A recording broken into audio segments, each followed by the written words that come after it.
Now, if we would please stand for the Pledge of Allegiance to the flag.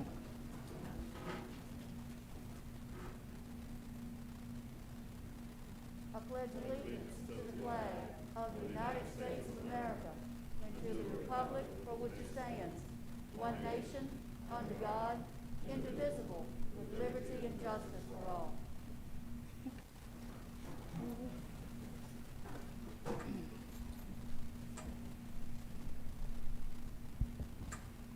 Our first order of business is the approval of the agenda. We did receive the agenda through email and also through regular mail, and I sent 2 emails to each one of you reminding all of us to take a look at the agenda in case you had any things you wanted to add or anything you want to take away. And I see that we've done so. So I'm now asking for a motion for the approval of the agenda. Madam Chair, I motion that we approve the agenda. Ms. Coleman, don't forget to turn your mic on. It's on. Do I have a second? Thank you, Mr. Potts. All in favor, say aye. Aye. Aye. All opposed? The agenda has been approved. The next item of business is the consent agenda. I'd ask for a motion for the consent agenda. Wait a minute, just a second. Is there a motion? I move that the consent agenda be approved. Is there a second? Second. Is there any discussion? Okay. All those in favor say aye. Aye. All those in favor? All those opposed? The consent agenda has been passed. The next item of business is under citizens' comments, public input hearing on proposed budget. I call the public hearing to order. If anyone wishes to make a comment, they would need to come up to the podium. You will have 3 minutes. I now open the floor.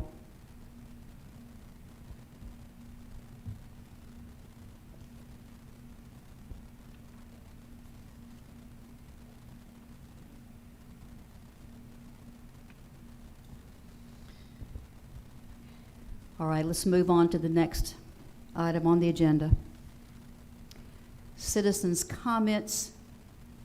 Ms. Wendy Clay, if you would please come up to the podium, and you will have 3 minutes.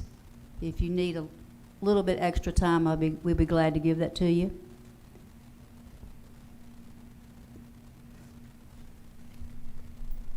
Good evening, Dr. Lindberg, Ms. Chairman, and board members. I'm here this evening to talk a little bit about my experience with virtual learning. I've read and heard so many negative comments about grades, students failing, and their difficulties with online learning. However, my experience is so much different. I'm a 49-year-old sufferer from multiple autoimmune disorders as well as many other health problems. To say I have bad days would be an accurate assessment. Though I struggle with my issues more days than not, I still have to find time and a way to help my child with virtual learning. He has struggled in public school since starting kindergarten and has barely passed his grade each year. He has constant problems with talking in class and horseplaying, and this has kept him from not completing assignments. Though virtual learning has not been easy, we have adjusted. I have been able to see all assignments, monitor his progress, and check his work before he submits it. It has taken a lot of schedule adjustment, dedication of time, and desire to want him to succeed to accomplish successful virtual learning. This child has made a complete 360 where his grades are concerned. And though I have had to be firm and consistent with pushing him to complete the work, he has proven he can do it. I thank all of the teachers and administrators who have made virtual learning possible and the time that they have dedicated for lessons and to meet with parents and students as needed. For myself, having a child with a learning disability, I have found this to be a huge opportunity to be able to help him one-on-one, to be a more successful student. I am by no means a teacher or an extremely educated person, but I have been able to take the time to explain the assignments, answer his questions, and provide him help as needed. I also am able to reach out to his teachers for answers when there is information that I don't understand and need more clarification. We have found this to be very helpful. If I had known 12 years ago what I know now, I would have chosen virtual learning then. In my opinion, the only possible way for a child to be getting zeros and failing is if they are not completing the work and have no support system in place at home. I ask you to please consider this information when you make decisions concerning the virtual learning process in our county. Thank you for your time. Thank you, Ms. Clay. Our next speaker is Caitlin Cole.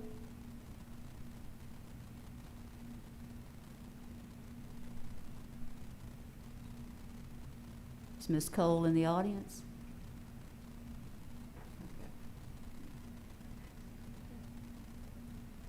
All right. Next item is the superintendent's report and information. Yes, sir.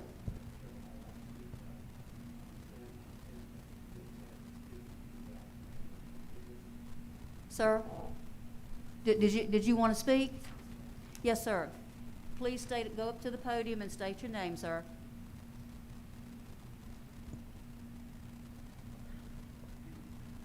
Madam Chairman, board members, superintendent, my name is Detra Carr. Good evening to each and every one of you all. I come and stand for the school, the safety of the school, and I'm kind of disappointed again tonight as I come in here and I see board members that do not have masks on.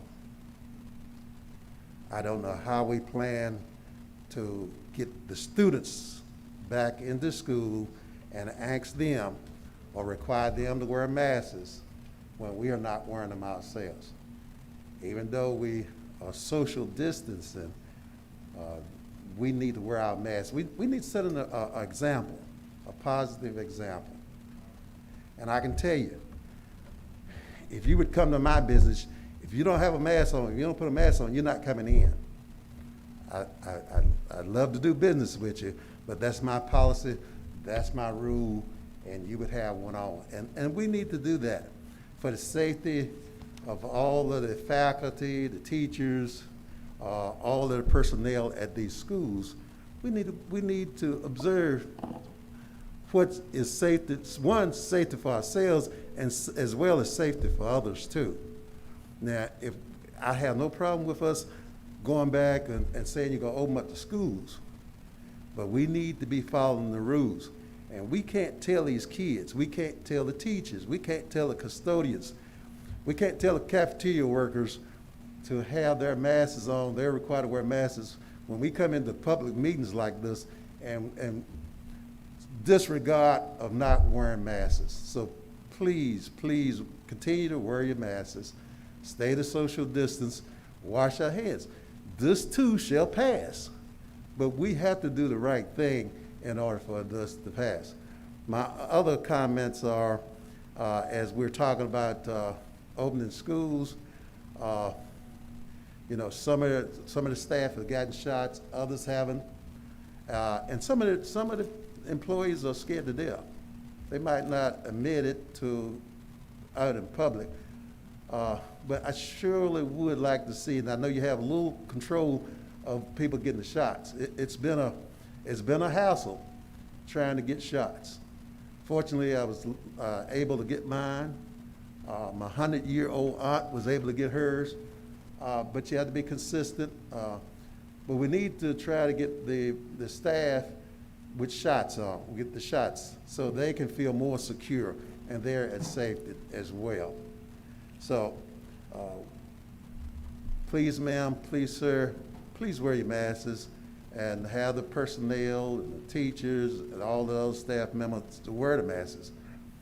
But if I'm not doing something myself, I surely can't tell someone else to do something. Thank you. Thank you, sir.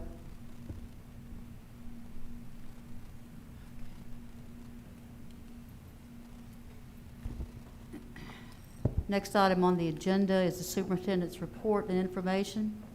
Dr. Lindberg. Madam Chair and members of the board, just a couple comments tonight. One is the vaccines. We had our first vaccination almost a week and a half ago, and just real pleased with that. We anxiously await every Tuesday to see what the updates are and hope that we'll have more vaccinations in the very near future. I also want to thank our community for being so patient the last year. This has been a really tough time, and you've been constructive in your criticism and always helpful, and I appreciate that. I also want to remind the community and our students and our colleagues that work in our division is that we're always trying to find the perfect balance between being safe, getting kids back in the building, and being healthy as we go. So we will continue that approach. We want to be thoughtful in each step that we take.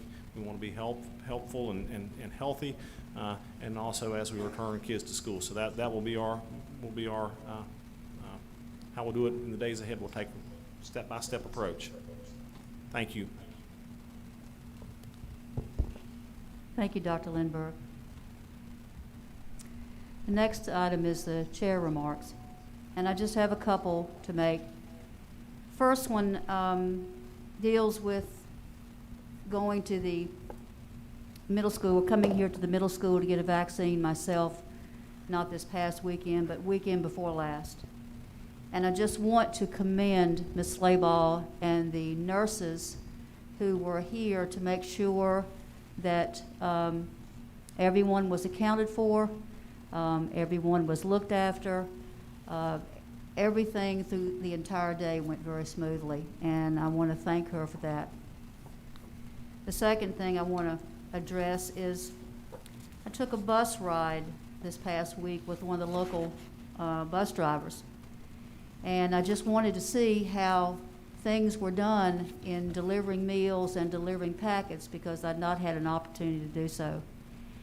And I just wanted to say that we have some pretty awesome people working for us. If the bus driver that I was with and the other bus driver who was handing out the items are any example of the employees that we have, they were awesome, absolutely awesome. And I just wanted to say that from the get-go. Mr. Moser, do you have anything you would like to say? No, ma'am.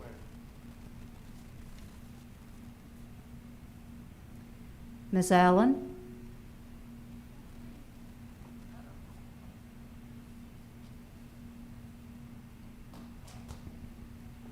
Not working? Hello? Is it working? Okay. Good evening, everyone. I just want to wish every Halifax County public school student a wonderful new semester. It's a semester for new opportunities to turn this school year around, and I hope that we and the school board can do everything we can to bring everybody back safely. Thank you. Thank you, Ms. Allen. The next item is the recognitions of the Virginia School Board Association Appreciation Month. Dr. Lindberg.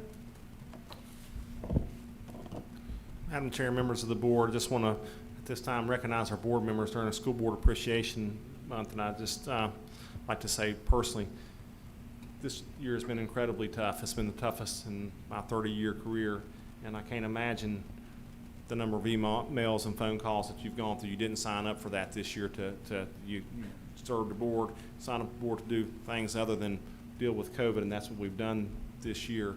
I appreciate all the contact from board members that you're in constant contact with me.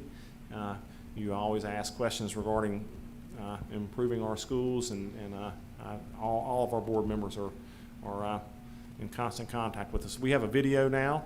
Jeannie, you ready for that?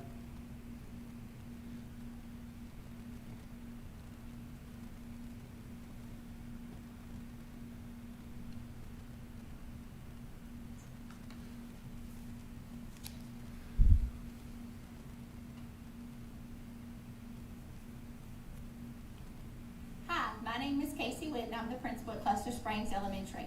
On behalf of our staff, I'd like to thank the school board for their service for February School Board Appreciation Month. Thank you for everything you do.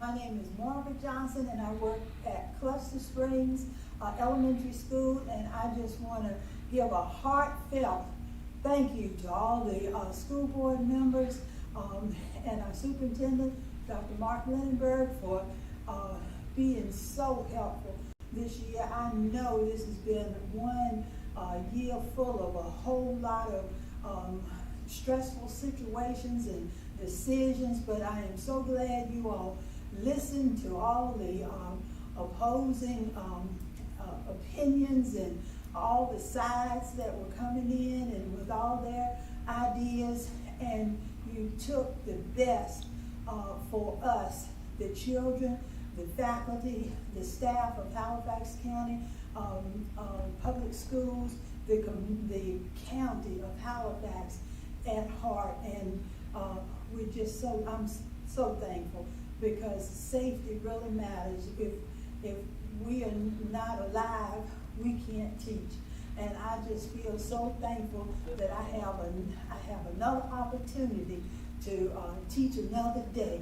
And with the vaccine on Saturday, I just felt more confident that my job, workplace, provided all the mitigating practices that were possible, and what I did to help myself stay healthy and safe, I can teach. And I really thank you. So thank you again. And God bless you all. Hi, I'm Samantha Boyd. I'm a second grade teacher at Cluster Springs Elementary School. I just wanted to say thank you to our school board for their service.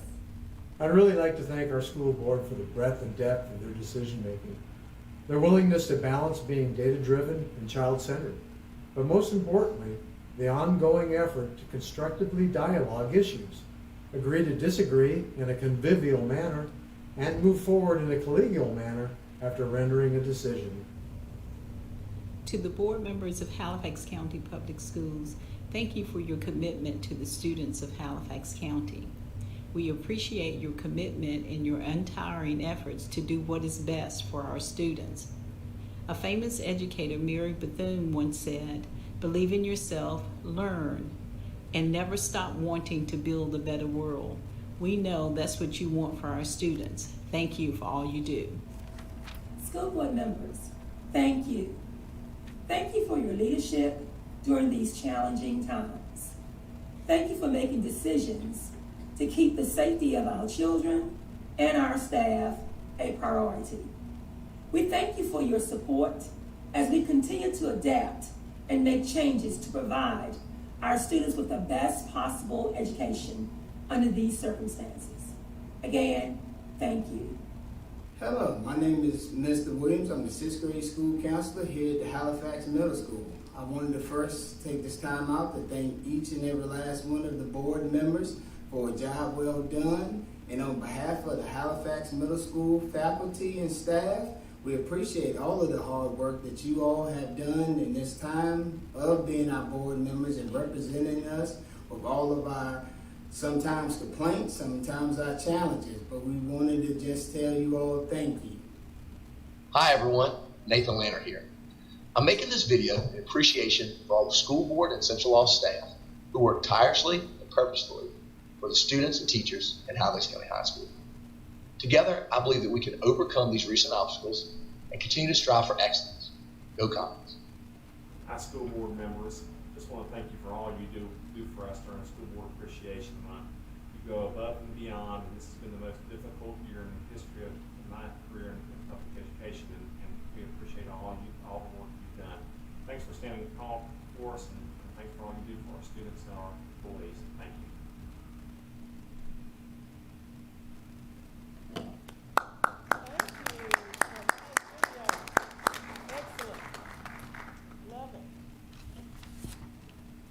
This week, I have certificates for each board member, and I won't ask them to come up in an effort to be distanced, but I do have. I'll call each name out, and and we'll distribute them at the end here. Jason Camp, School Board Appreciation Month. Freddie Edmonds, School Board Appreciation Month. Patricia Fraley, School Board Appreciation Month. Sandra Garner Coleman, School Board Appreciation Month. Roy Keith Lloyd, School Board Appreciation Month. Keith McDowell, School Board Appreciation Month. Todd Mosier, School Board Appreciation Month. And Walter Potts, School Board Appreciation Month. Thanks so much for all you do.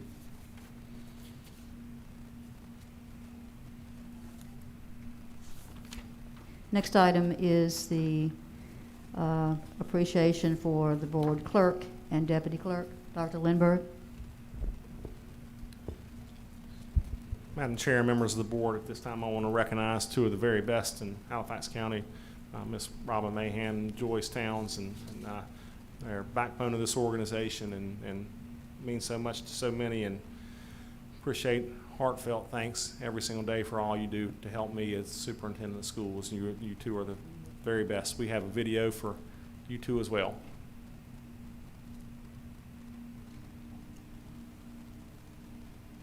This week is Clerk and Deputy Clerk Appreciation Week, and I was asked to say a few words about Robin Mahan and Joyce Towns. But first, I want to share with you what they do. The Clerk and Deputy Clerk keep track of all the official documents for school board and the transmission of those documents. They are in constant communication with the superintendent and the assistant superintendent. They work closely to keep the daily operation of our school system functioning as it should. Their jobs are so important that their duties are specifically defined and outlined by the Code of Virginia. So, on behalf of the Halifax County School Board, we thank you for every single thing that you do for us every single day. I just want to offer words of appreciation to two of the hardest individuals that I know that's employed at the school board office. To my great friends, Robin and Joyce, thank you for all that you do to make this entire office run smoothly. There's a lot that I could say about these two individuals, but they both know how I feel about them. So thank you and congratulations. I just want to say a special thank you to Robin Mahan and to Joyce Town for your dedication and your devotion as we celebrate the Clerks Week.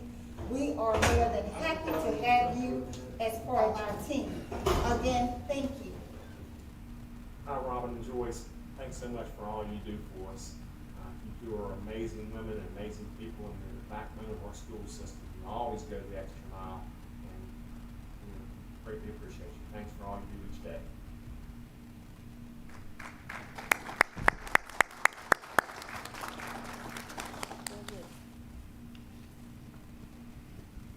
And Mrs. Tina Slayball and the school nurses, Dr. Lindberg.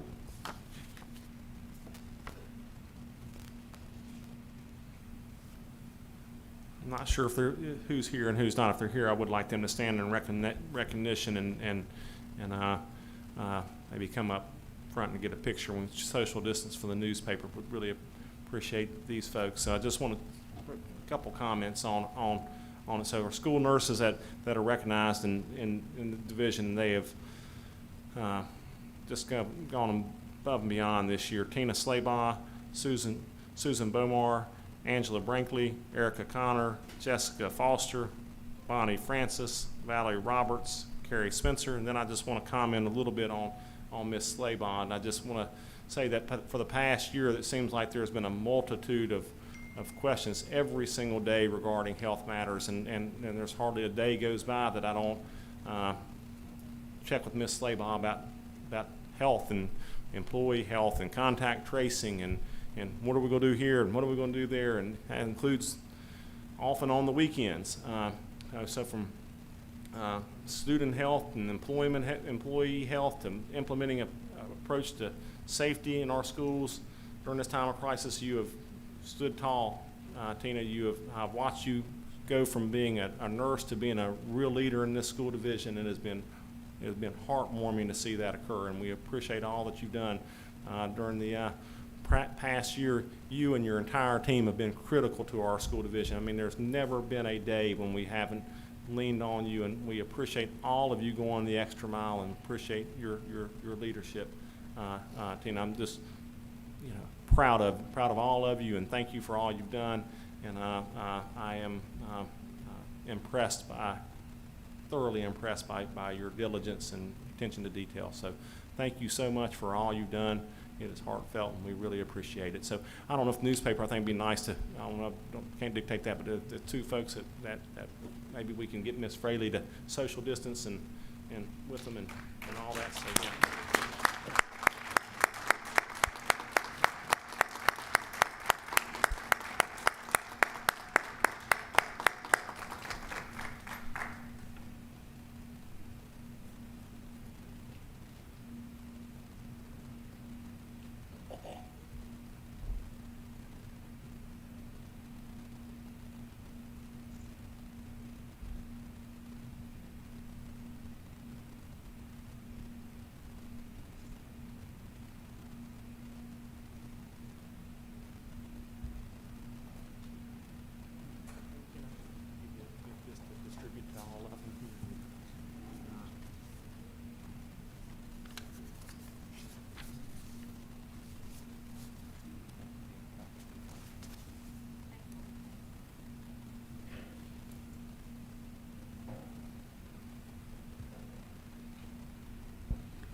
Next item on the agenda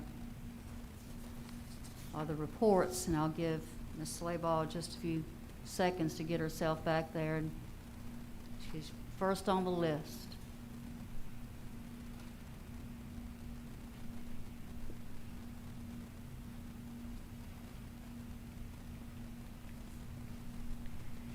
Good evening, Madam Chair, Dr. Lindenberg, school board members. So I'll try to be brief with the update.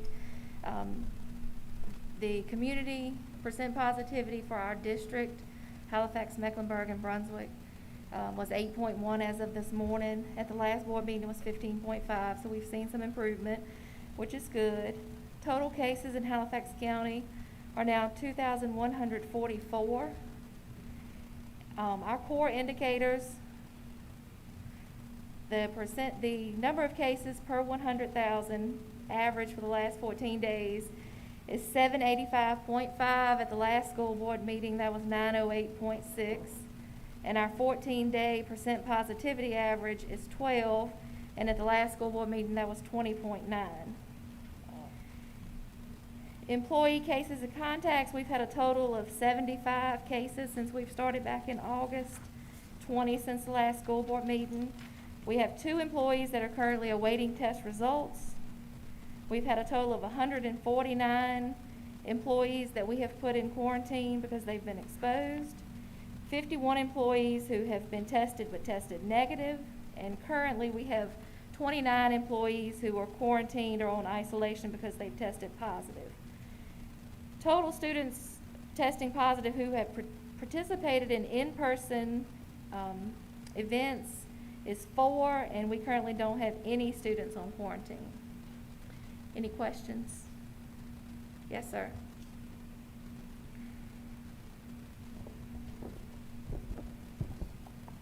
Testing.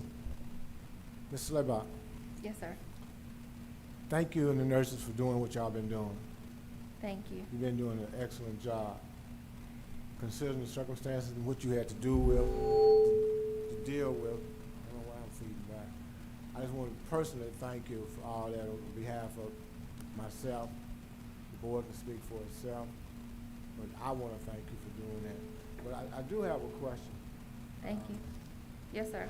When does the health department or somebody let you know when they're gonna get the vaccines in? So they get their shipments on Tuesdays, and usually they let us know on Tuesday afternoons if we'll have any vaccine for that week or not. Okay, so we've gotten some the last couple of weeks. No, sir, we got some Tuesday before last. We got 200 doses.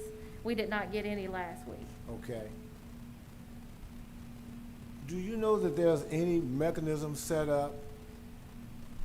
And if you do, that's fine. If you don't, that has nothing to do with the department. But any mechanism set up to let the public know when vaccines are going to be made available and who has them and who doesn't have them? Because it seemed like to me there happened to be a void out there in letting people know, especially people of color. I have a terrible problem. I'm tired of hearing this. I just wonder what in the heck is going on in this county, because it seems like we're not getting the information out as to what we need to do to get vaccinated. And the second question is that how many teachers have we gotten done? Do we have that on the report tonight? Are you? So to answer your first question is, it is my understanding from the health department that any entity in the county doesn't know until Tuesday how much vaccine they will have for that week. So they can order a number, but that doesn't mean they're guaranteed to get that number. Okay. So they can't really advertise it until Tuesday because they don't know what they're gonna get. I understand that. Which is difficult, and it makes planning difficult. It makes it difficult for the public as well. The second piece of that is we have to submit a report to the DOE every Friday of how many of our employees have received doses. And on the report Friday, it was 236, because some employees have received them, outside of the school system. So, Records or get any kind of confirmation of the people that's going outside of the system? How many of them have had vaccinations or not? they have been told to let us know. So we vaccinated 212 Saturday before last, and so a total of 236 have actually received it. So 24 that we are aware of have went outside of the school system. Some have went to Danville. I know a couple went into North Carolina. So they have went different places to get it. It appears to me that we're in a rush in this nation to get our kids back in school, which I can understand to a degree. You make sure you understand that. But it seems like to me we ought to get these teachers vaccinated as fast as we can. And they need to be vaccinated because it takes, what, 2 weeks or 2 months or whatever for the first vaccination to take effect? It's thought that you'll have about 50% protection from the first vaccine after 2 weeks. Okay. And then 2 weeks after the second dose, you would have about 94% effectiveness. Okay. So how many teachers do we have left over that, not only just teachers, but I'm talking about aides and bus drivers and kitchen workers and everybody? We have about 325 more that are interested in getting it that have not been able to receive it yet. That's interesting. Yes, sir. Making it about 500. How many people do we have on board? When Ms. Hall sent me the number last week, it was 935 of employees. So, just doing rough math, look, about 300 to 400 people have not indicated one way or another whether or not they're going to obtain the vaccine. So if they didn't, some of them have completed the survey and they answered no, that they did not want it. And some of them did not fill out the survey, so they would not be put on the yes list at this time. But Dr. Lindenberg and Dr. Hawks and I have discussed sending out another survey for anybody that said no, that they could change their mind and say yes. So what happens when they say no? Do they still come to school? Are they coming at their own risk or what? That's accurate. They're coming at their own risk. Now, Okay. also you have to remember some of those folks too could have gotten vaccines elsewhere. That's their personal choice on it. Some of them report that, and we encourage them to report, but there's any number of reasons on it. So on the governor and state superintendent's call last week, said about 30% of school division people across the Commonwealth had gotten the vaccine, and it seems like we're in that group of about 30%. We wish we could get all of them, and second we can, we will. So realistically, Superintendent, excuse me, Mr. Saban, since he brought this up, how much are we going to push to have the kids come back, whereas we haven't gotten all the teachers inoculated? You know, some of those we start out, are we taking the elementary teachers first? And That then we did. So we took the first ones we took were who talked to Dr. Spillman in detail about exactly how to execute the selection. It was 75 and older first was the first population that they advised, and 65 and older, and then it was folks who had face-to-face contact with students first, and that was our special education teachers who had already been approved, and some of the bus drivers and cafeteria workers. And then we went from there. We had a number of vaccines left, and we randomly selected pre-K through 3 from that point. And we were, I just want to add to that, able to get through the pre-K 3 list. So even though all of them that wanted it didn't get it, they were at least offered it. Some of them were out of town or couldn't come on that day for whatever reason. So, Ms. Towns, do you have or Mr. Davis, the file that I shared that looks like this, the chart? I shared it with Ms. Towns earlier. So we had 91 total pre-K through 3 teachers. After I surveyed the principals today, 45 of those have been vaccinated. 35 either didn't complete the survey or indicated that they did not want it on the survey. And then there were 11 that we contacted, and for whatever reason they couldn't come last Saturday. So it has at least been offered to all of pre-K through 3, the homeroom teachers. Okay, so we made the offer. It seemed to me, Mr. Superintendent, that these people that have decided not to take this are putting pressure on themselves and on the families of the children that they're teaching by bringing in the possibility of exposure simply because they desired not to take the vaccine. Do we have anything set up as far as what we're going to do about that? Because it seemed like it, if I had a child in school, and I'm glad I don't, what are we going to do? Are we going to go ahead and send that child to an unvaccinated teacher, or are we going to make sure that teacher just does Zoom? How are we going to do that? So unless they've been vaccinated from us, we wouldn't know if they've been vaccinated or not. That would be their personal choice to do that. I understand that. That's not what I asked. So we don't know. So it is. There's not an easy answer to this question you're asking, because I'm not sure that we can that we have any mechanism in place that would say you have to be vaccinated if you're a teacher and to dictate that. Now, we have listened to every single comment by the Department of Health and DOE in the last couple of weeks, and there is substantial evidence that if in school CDC guidelines that if proper mitigation in place, 6-foot distancing, wear your mask, wash your hands, keep distance, that schools have not spread like they initially thought, and the schools in Virginia that have come back have had success. In addition, we've tried to take our time with this, so come back PK 3 special ed, take our time and in small groups and AB day, and we'll have the numbers in a little bit, but the vaccination is we're encouraging it and having it available for folks, but them coming to us is the key to it. But they are required to let us know if they have been vaccinated, correct? They are not required. They are not required. No, they are not required to do that. Not required to do that. So what is the state? Care about the CDC. What is the state saying about it? Because the CDC doesn't impress me. I mean, Ms. Potts, that's a question that is just all over the place as far as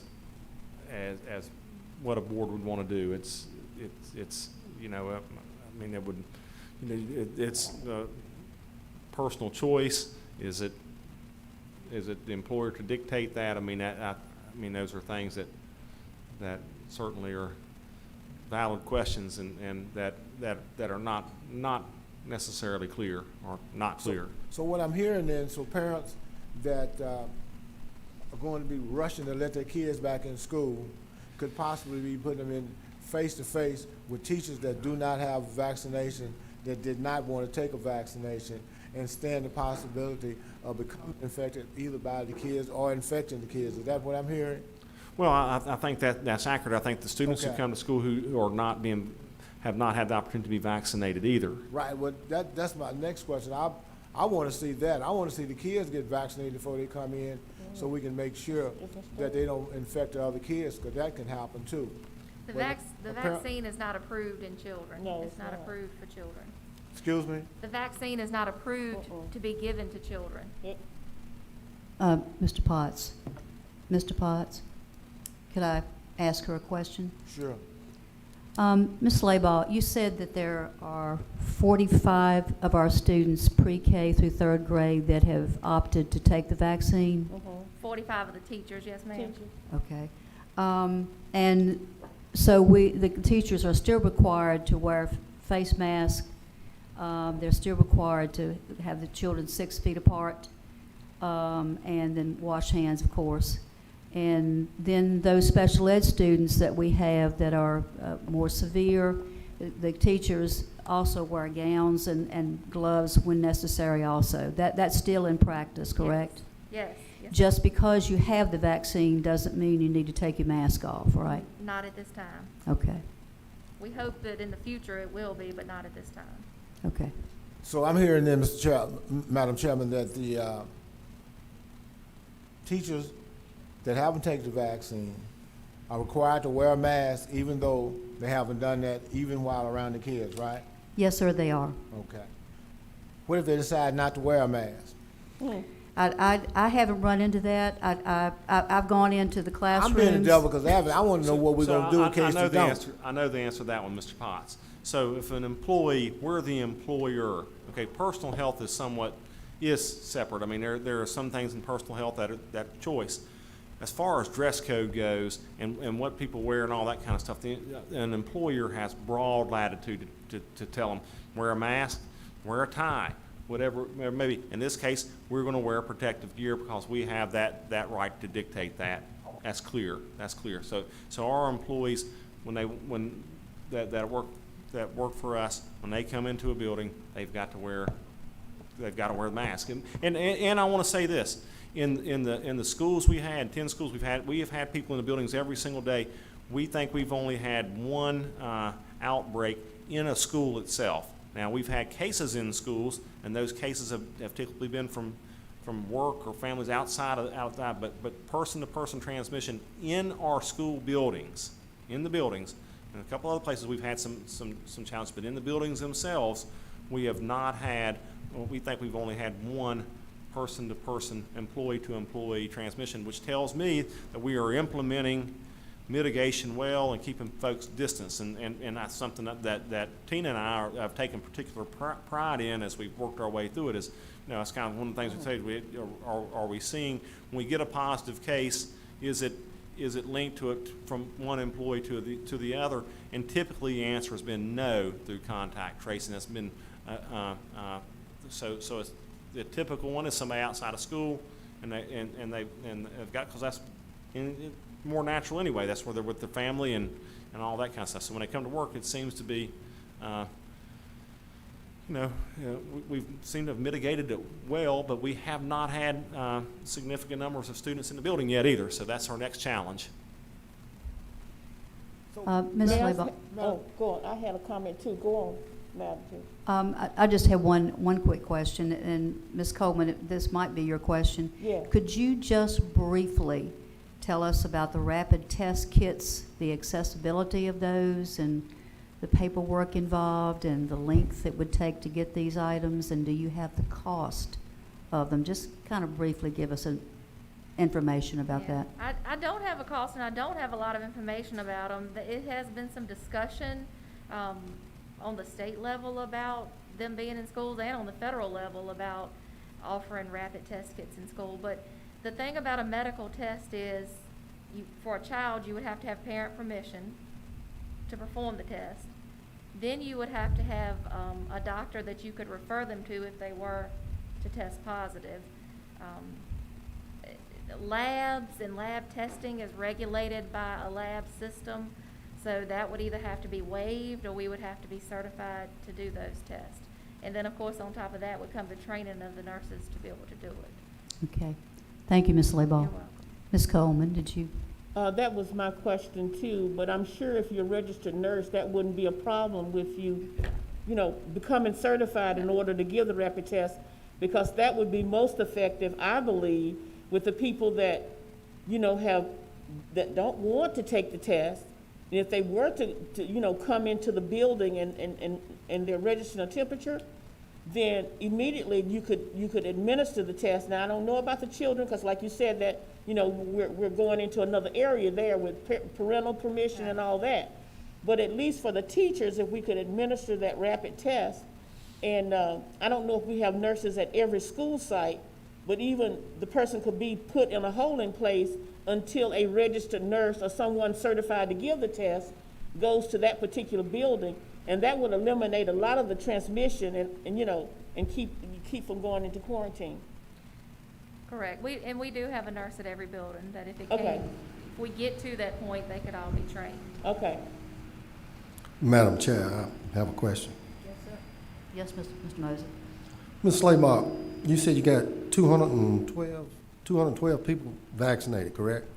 Yeah. Out of the 212, how many of them were teachers that were actually vaccinated? I would be afraid to guess an exact number, but the way that I'll tell you the process of how people were chosen. So everybody that was 75 and older came first. Then we went to 65 to 74, that age group. Then we had the the principals send us a list of all their SPED folks. So that could be teachers and parapros. They were the next call. And then we went to pre-K 3, and those lists came from the principals as well, of teachers and parapros. So I would say a large number of them were teachers or parapros who would be in the classroom with them, but I would be afraid to give you an exact number today, but I could get that back to you tomorrow. Okay, thank you. Mm-hmm. I have one more comment. The next time that we give, I don't want to add a responsibility to you because I know you do a good job and you have enough to do. But the next time that we do have we're given the vaccine, if you could bring a summary of that to the board, how many teachers were given the vaccine, how many bus drivers, without violating HIPAA, could you do that for us? Yes. And so that we can see how many are remaining, just like you do the other, data that you present, how many refuse, how many still, so we can kind of get a grasp on what's going on. Yes, ma'am, I can do that. Thank you. You're welcome. Yes, sir, Mr. Camp. Ms. Slaybaugh, I too want to echo Mr. Potts's, and I'm sure the whole school board here is just, we want to thank you for everything that you've done for us and Thank you. for the employees of this school system in this year, because it's been very trying, to say that there's a big understatement. I don't know if this is the right time to bring this up, but to kind of dovetail what Mr. Potts is talking about, we've got some teachers that don't really want to go back into the classroom right now because of the fact that we, don't have everybody vaccinated. And, a couple teachers came to me and, they're taking care of 85-year-old mothers, and they've got daughter-in-laws that are pregnant, and, these types of situations. So, these teachers are being put into a kind of a rough spot, and I was just kind of wondering what they can.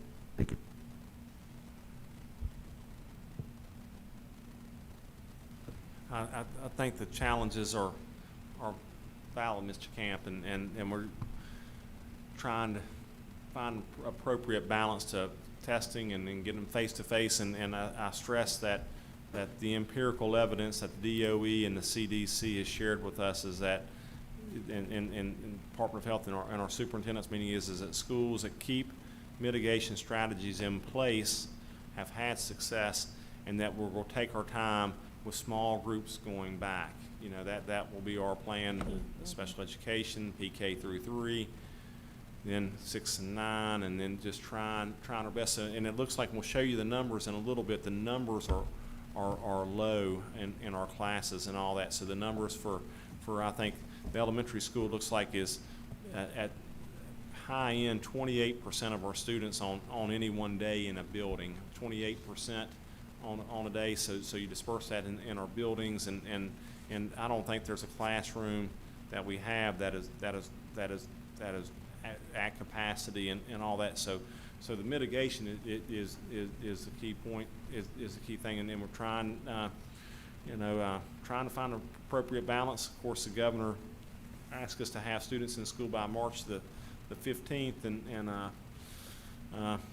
have the option, and that's choice as well. So trying to line it all up, Mr. Camp. That's difficult. Vaccines and mitigation and getting students back, trying to find the balance. Madam Chair, just a point of clarification for me. You said the governor said he wants to get them back by the 15th, right? Yes. That's all the way up to high school?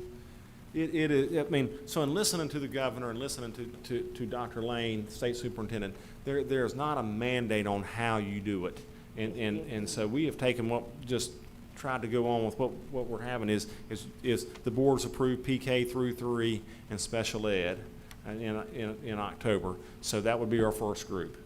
Okay, try to go 3 weeks, and Michael and Dawn in a minute are going to present on 6th and 9th graders coming back in March, in small groups again, and we're hoping at that same time that more vaccinations are coming, the numbers are lowering, and that again the mitigation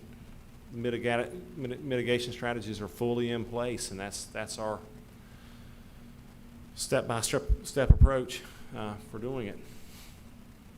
Going with the AB and everything else. AB days. We will. I mean, there is no way. And I made sure that I have this on my mind to stress this. How many times, Mike?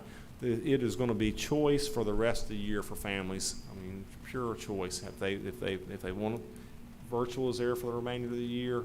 Remote is there for the remainder of the year, and we face to face. And a few weeks ago, the teachers the second we can get back, so that's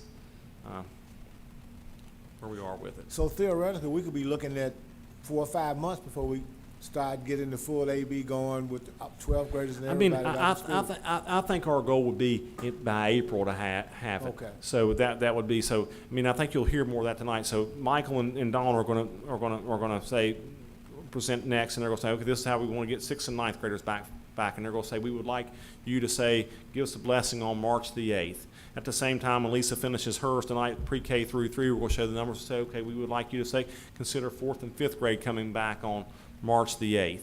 And then we could, from there, we would like to say, okay,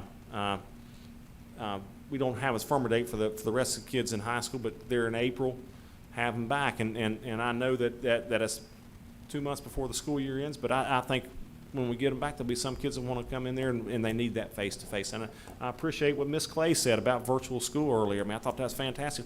Virtual's here. It's going to be here forever. We'll talk about that tonight too. But there are also those who need to face-to-face. So my comments tonight were balance, safety, choice. Those are the key words that I wrote down that I wanted to stress tonight. Balance, choice, safety, and trying to work our way through. So are we looking at anything for the summer? Because I heard something about Absolutely. Okay. So we are I know February 17th, Ms. Long is meeting with the elementary leadership team. That's principals and instructional coaches to talk about recovery programs for the summer. I know Michael and Dawn and Dr. Warren and I met with Virtual Virginia about recovery programs, recovery modules in the summer, and extended it. And we had a meeting today with principals and talking about summer program, and we'll have some information for you, I think, regarding a number of things in the weeks ahead. But that's there, and we have the additional funding through the updated federal money. Thank you. Thank you, Ms. Slabaugh. Thank you. Thank you, Ms. Slabaugh. Yeah, thank you. Next item is the grade 6 through 9 return to school plan, Mrs. Miller and Mr. Lewis.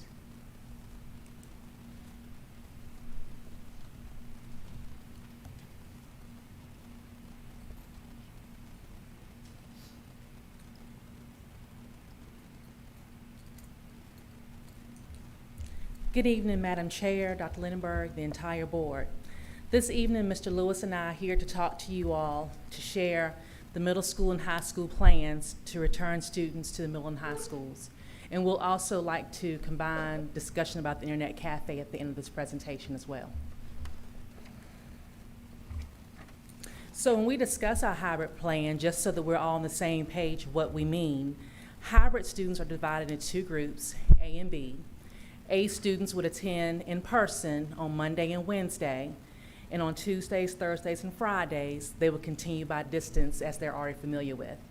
And then our students in the B group would do the same with Tuesdays and Thursdays in person, and they would go to the remote model on Mondays, Wednesdays, and Fridays.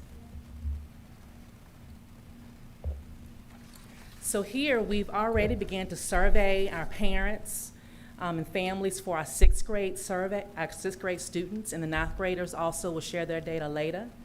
And we're still attempting to make contacts, but as you can see, right now, that's approximately 41% of our families that have responded want their students to be in person.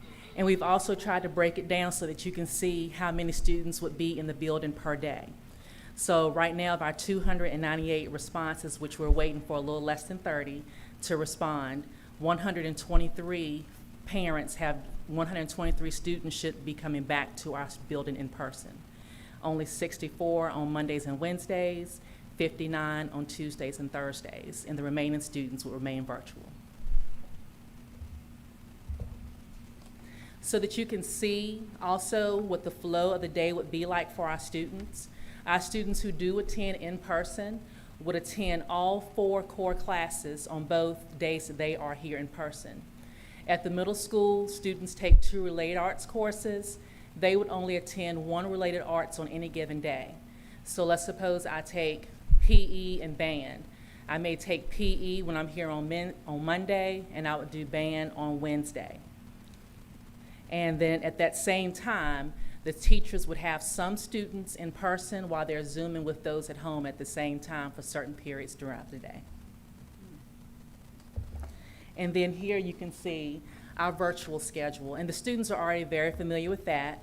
Again, anytime a student is not here for an in-person Zoom, or if they're already at home, they're already completing assignments, watching videos, attending live Zooms, attending intervention sessions with their teachers. So this is the model that we've been working with, and for the most part, this will be almost the same for the students with a maybe 10 to 15 minute shift in time that they're already used to. At this time, Mr. Lewis will talk about the high school. Good evening, Madam Chair, Dr. Lindenberg, and board members. It's my pleasure to talk to you tonight about bringing back some students to school. I think this is an important step for us. I think it is a step that we need to do safely and do it well thought out. So I will talk about not only our plan for ninth graders, but some of our mitigation strategies that we'll have in place. So our survey results have changed a little bit since we went to press on this. So I'll give you the updated numbers. So we currently have 292 responses as of just a few minutes ago, of which 140 have chosen the hybrid model or the AB days, and 152 have chose the virtual model. So we're still waiting on approximately 100 responses. So we would ask that our parents please reach out to us if you have a ninth grade student and let us know which one of those you would like to take. Mr. Davis. So this is our hybrid student schedule, which includes the virtual model and a model for A and B day students that's laid out here. All students who come to the hybrid AB day will attend 4 blocks of time. The blocks have been shortened to the previous 90 minutes. They will be between 60 and 65 minutes, depending on transition time that is needed. We may have to adjust that time to make sure that our students are able to transition from block to block safely while wearing their mask and being socially distanced. So the virtual model will be much the same as it is now. Students will participate in Zooms and online videos and assignments as they're doing currently. So meals during this time, and this is a combination of thought between both the middle and high school administration, initially will be primarily grab and go. So they'll pick up breakfast on the way to their homeroom. If they don't want breakfast, then they will report to their homeroom. Lunches, at some point, we're hoping to transition to the cafeteria as we can do it safely, but initially we're thinking that we'll feed our children in the classrooms. And at the end of the day, they'll continue to take home those take-home meals, so they'll have enough food to last them that evening and the next day. Some of the safety protocols and things that we've had in place or have talked about quite a bit and had in place as we've done testing and different things within the building. Students will be scanned for temperature and also be asked the questions that each staff member is asked each day. You know, have you been exposed to COVID? Are you having any symptoms? Things of that nature. Masks will be worn at all times in the building, hallways, etc. With a few exceptions, students could remove their mask to have a drink of water or while they're eating, or if they were participating in some type of exercises at more than 10-foot social distancing. Each building in the division will maintain an isolation room. So if we have a student who comes to school and is presenting symptoms, they would be asked to remain in that isolation room until a guardian or a parent could pick them up. And then at which time the nurse or the school division's nurse will communicate to the parents and see if they need to return to school or not. Cleaning is going to be a top priority for us during this time. I know I would like to give a shout out to our custodial staff, and I'm sure every principal in this division will as well, on the cleanliness of our buildings. They've worked tirelessly to keep us safe during this time. Certainly under the guidance of our division, Mr. Brumfield has done a superior job giving us the materials and things we need to keep our buildings clean. So each custodian would be assigned a cleaning schedule in different areas of these large buildings to make sure the area is clean. Teachers will assist with cleaning their classrooms between student groups. There will be frequent hand washing will be encouraged for not only staff but students and everyone who's in the building. And we already have a number of hand sanitizer stations and things throughout our building as well. Mr. Brumfield and his team has also put in touch-free water dispensers where you can refill bottles and things like that without the old school water fountains. So that'll also be a help as we move forward. I would like to bring back my class of 1995 teammate, Ms. Miller, to talk about our internet cafe. I have a question, Mr. Lewis, do you mind? Oh, yes, ma'am. You know, when you expressed about the food, I have seen I've seen buses dropping off food, and it's an astronomical amount of food. How are they going to transport the food home that way? Right.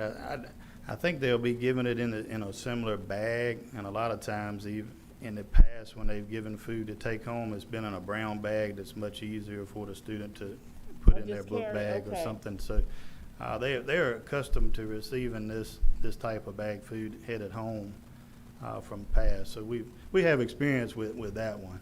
So we think we'll be okay. Oh, okay. Mr. Lewis. Yes, ma'am. Mr. Lloyd has a question for you. Mr. Lewis, I actually have two questions. One may not be specifically for you. Dr. Lindenberg may have to chime in on this one as well. I'm often approached out in the public or either receive emails, text, or whatnot with this question. When parents have seen or read our return to school plan, the common question that I receive is your 11th and 12th graders. Why are they not being prioritized? As far as the general concern in the community is they do not have the same amount of time to make up material as, you know, a person from, you know, let's look at pre-K through third grades that we're prioritizing now, or your 6th and 9th graders next. But I mean, there's a strong feeling that the 11th and 12th graders need to be there, probably more so than some of these other grades. Just tonight during this meeting, while we've been talking about this, I've received 3 messages from parents with that exact same sentiment. So again, I mean, I hear that all the time. So I guess my question is, why are we not prioritizing the 11th and 12th graders? I'll do my best to answer, Mr. Lloyd. We've tried to follow the guidelines, which were special education, EL, PK through 3, and then transitional grades, 6th and 9th graders. So that in high school, the most difficult group is always 9th grade. They're 40% of the discipline problems. They have the most D's and F's. They've never been in the building, and so that would be that's the rationale for bringing them back. It is not meant at all to be a slight for our seniors, who I know that we have, in particular, missed so much of their career and so forth. So I mean that's the intent, and I think that we would like to get them back, a few weeks down the road with it right after this. I mean, I don't want to kick it forever, but that's the rationale on it. Well, you touched on one of the frustrations that I hear all the time, is that senior class, for the most part, have missed their junior and senior years. And the plan that I saw most recently scheduled them to come back, I think it was quoted as early April. So at that point, you're looking at best 2 months.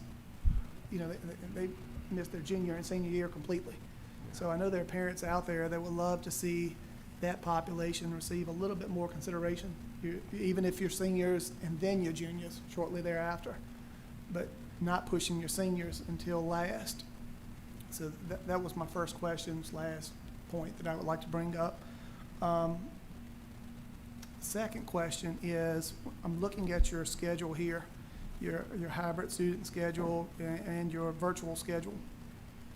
And when I look here, it seems that the average Zoom time is advertised as approximately 40 minutes. Is that correct? Yes, sir. I think between the two schools, middle and high, would be somewhere a range of 30 to 40 minutes is the recommended time. Do you have or do you collect information on the actual time that the Zoom is actually lasting? The criticism that I'm hearing often is, we advertise 40 minutes, and in reality, they're lasting 7 or 8 minutes, not effectively the full 40 minutes by any means. So do we collect any data showing what we're actually doing during the Zoom sessions?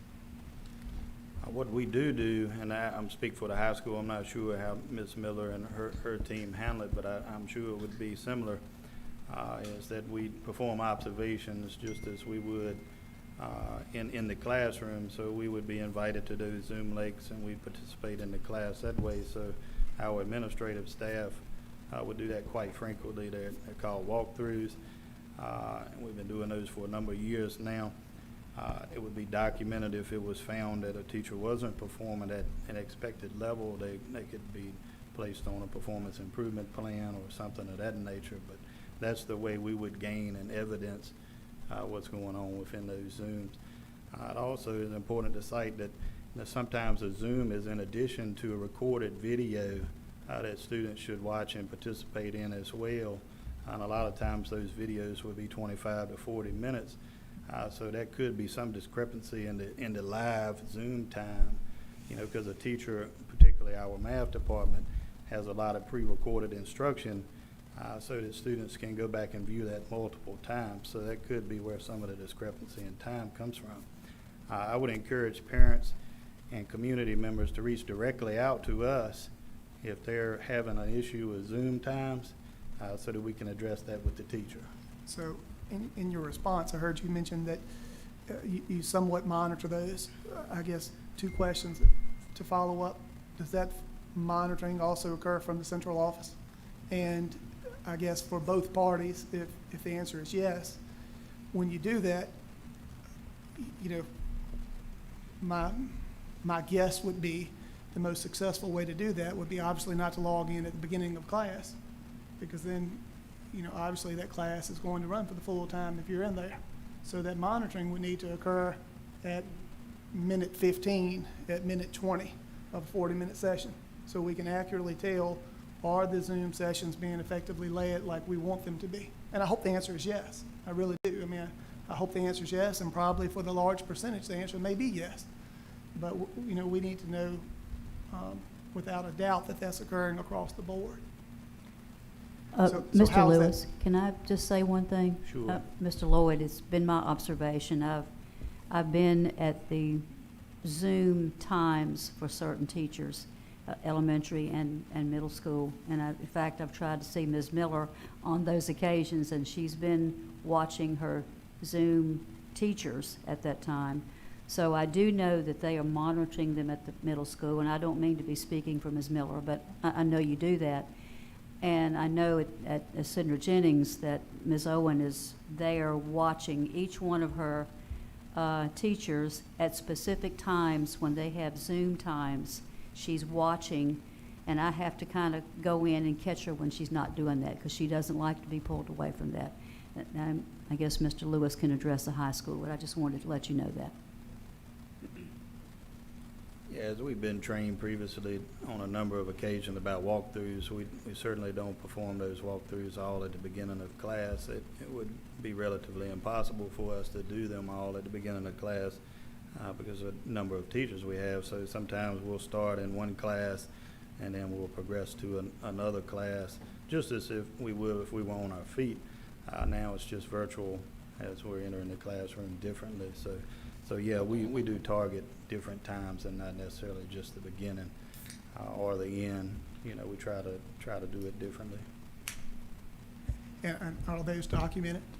Yes, we have a system called My Learning Plan that those walkthroughs would be documented in by assistant principals and principals. And certainly our administrative team at central office has assisted us with those in the past. I don't know if they've been in this year or not, but they have been around in the past and done walkthroughs with us as we train ourselves to recognize what good teaching is. Okay.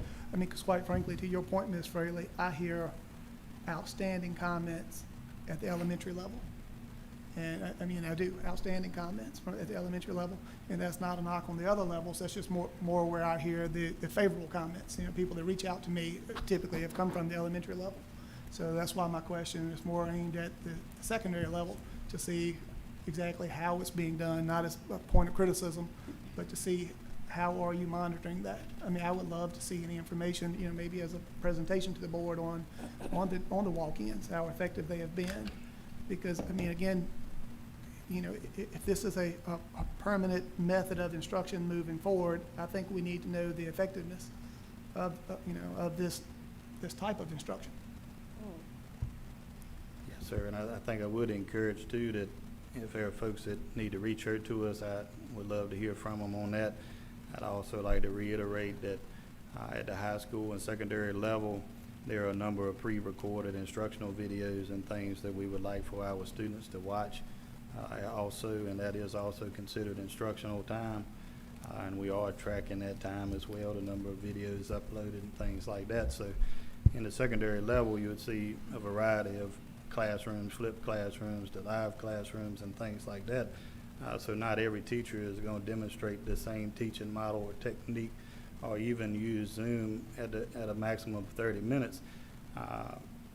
You know, a math classroom may present a 35, 40-minute video students are supposed to watch, and the Zoom time could run 8 to 10 minutes if students are on there and don't have a lot of questions because they may not be delivering live instruction that day.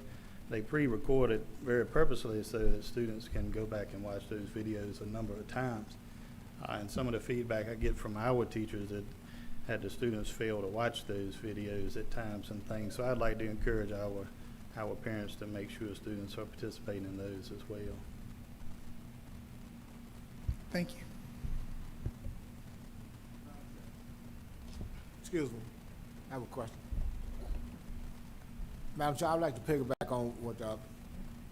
Lloyd has said. I think we need to change, unless somebody has told us we can't do it, to make the seniors come after the freshmen. Because I hadn't thought about that, frankly, Lord, that was going down. And that, you know, those people need to get as much time in as they need to, because even with summer school, it's going to be kind of hard, because during the summer, they're out there thinking about vacation, getting ready to go somewhere else. So I think we don't need to wait until April. We need to go ahead and get them right after the 9th grade. So my suggestion would be, unless somebody put that in stone, which I don't see any stone around me, that we need to do that. And when we get through with the 9th graders, go ahead with the 12th graders, then get the 10th or 11th, or do the 11th graders so they can be ready. But even if we just do 12 and then 10 and then 11, I don't care long, but I think the seniors ought to be made next, because the thing I'm hearing all the time, not only just from here, is from everywhere else, is that kids are just missing out. They're missing out. And we need to, this will be a way of getting them back in so they don't miss out so much for the remainder of their last year at the school. So I would suggest strongly that you look at doing that and see where we can get that done. So we would hope tonight we come out of here and have some students back in school, K-3, 6 and 9, and Michael and I, and talk about the 10th, 11th, and 12th graders, you know, didn't have firm. We have spring break in there. Do we come at the end of March? Do we come after that? I mean, I don't think that matters. We wanted to like we did at the elementary school, like we're doing there, is give it 2 or 3 weeks to get into routine with a small group, get in routine, and then bring the next ones back in. And if we thought 9 and then 10, 11, and 12 a few weeks later, and 7 and 8, 4 and 5 would be our next step with it. So that's you know, our intent tonight was get PK3 back, and then 6th and 9th graders, and then I think just a couple weeks after that, I mean, I think we can get, you know, if we have success, get the next group in here. I mean, that's, you know, as the vaccinations are going and all that, we can do that. I mean, and I think we can do it well. But you know, I mean, we're like all of you here. We're ready to, anxious to try this thing out and do it. So, but we want to take it step by step, and our rationale has been tried to comply with whatever guidelines we've been given. But you know, we talked about all those scenarios. So at the end here tonight, let's make a decision on it and let's go. So I think 10 through 12 come back together and 7 and 8 come in at the same time. I think it gets too disjointed if you don't do it that way. I think it becomes harder on us to go 9 and then 12. I do feel like that the transition grades, you know, they've never been in the school, and they need to come first, 6 and 9. But if it's 2 weeks after that or 3 weeks after, it's going to be okay. It's going to get a little goofy at the end of March because we have spring break in there, but that's okay. I mean, you know, if we do it at the end of March, it's okay. I know Michael, Dawn feel the same way. We'd like to have 2 or 3 weeks, but that's okay. Madam Chair, I have a comment. Madam Chair, may I? Yes, go ahead. I agree that the seniors, you know, would try to get them back in, but I have found, just from talking to various seniors, they've already applied for colleges and been accepted. And also, the colleges are waiving the ACT and SAT scores this school year, and the receiving schools realize we've been in a pandemic, and they're making special arrangements for those children to come in. So I think most of all, they might be a little bit, you know, the social component of being a senior. I think maybe that might be what, you know, they're thriving to have. But I don't really think that we're doing them an injustice. I think that they are well on their way, and maybe we could look at maybe 11th grade, you know, if they're coming up to being seniors. But I think the seniors are pretty much, they've taken care of their own. They're ready to move forward. Thank you, Ms. Coleman. Mr. Lloyd. Again, I want to tell Mr. Potts I appreciate what he said there, because, you know, with your seniors, what I think you'll find is, you know, we've talked about now the ability to do some form of remediation or catch-up work in the summertime. Again, these students don't have that opportunity. These are students that, you know, will either be leaving for the workforce or leaving for some form of college very quickly thereafter graduation, with graduation being pushed back this year as late as it is with the semester. So, I mean, these kids, they just don't have the catch-up time. So anything that we can do to expedite them getting back into the building, I think would be appreciated throughout the community. Madam Chair, plus we need to understand that we're only talking about 20-30% of the kids that's going to school. We need to talk about all the seniors. We just say, oh, well, we got 30% we're getting prepared. Well, what about the other 70% that's not getting prepared because they sitting at home? So The other people may be getting ready, but the ones that really need it, and that's always been our case, we always look at that. We always say that, well, let's take care of the rest of that, because the 12th graders, you know, the ones that's gonna go to school gonna get theirs, but we gotta make sure the other ones get theirs too, so they can go out here and be productive within the citizenry. That's what we need to do. So let's not get caught up in this thing thinking, well, the seniors gonna be all right, because apparently somebody thinking they're not gonna be all right, because they're saying that the socialization, like you said, Sandra, is not gonna be right. Yeah.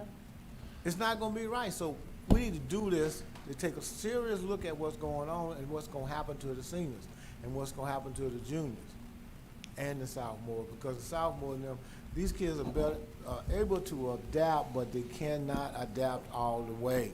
We got to give them some type of concessions so we can do that. Because it's bad enough they gotta stay out. I'm really sad for those that gotta stay out. I really am. Thank you. And I think if I hear you guys correctly, and if you'll give Dr. Linneberg and Scott Warner and Dawn and I a chance to discuss our plan a bit further, maybe we can expedite the process of bringing some students back. There again, it is our hope that we can get some routine established with the transitional grades, make sure our procedures are in a good place, and then I feel like we can get some of those students in.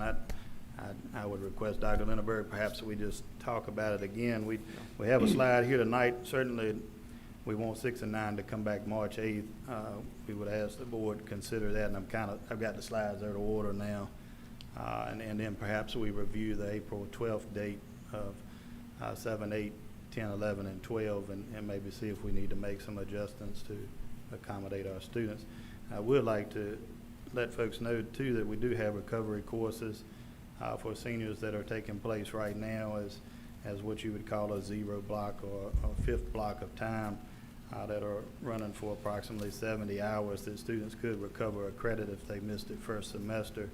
That would allow them to graduate and walk on June 19th. So we're trying to be creative and put some things in place to help not only seniors but other students as well gain back some credit before we get to summertime, because we do think it's going to need some extensive recovery there.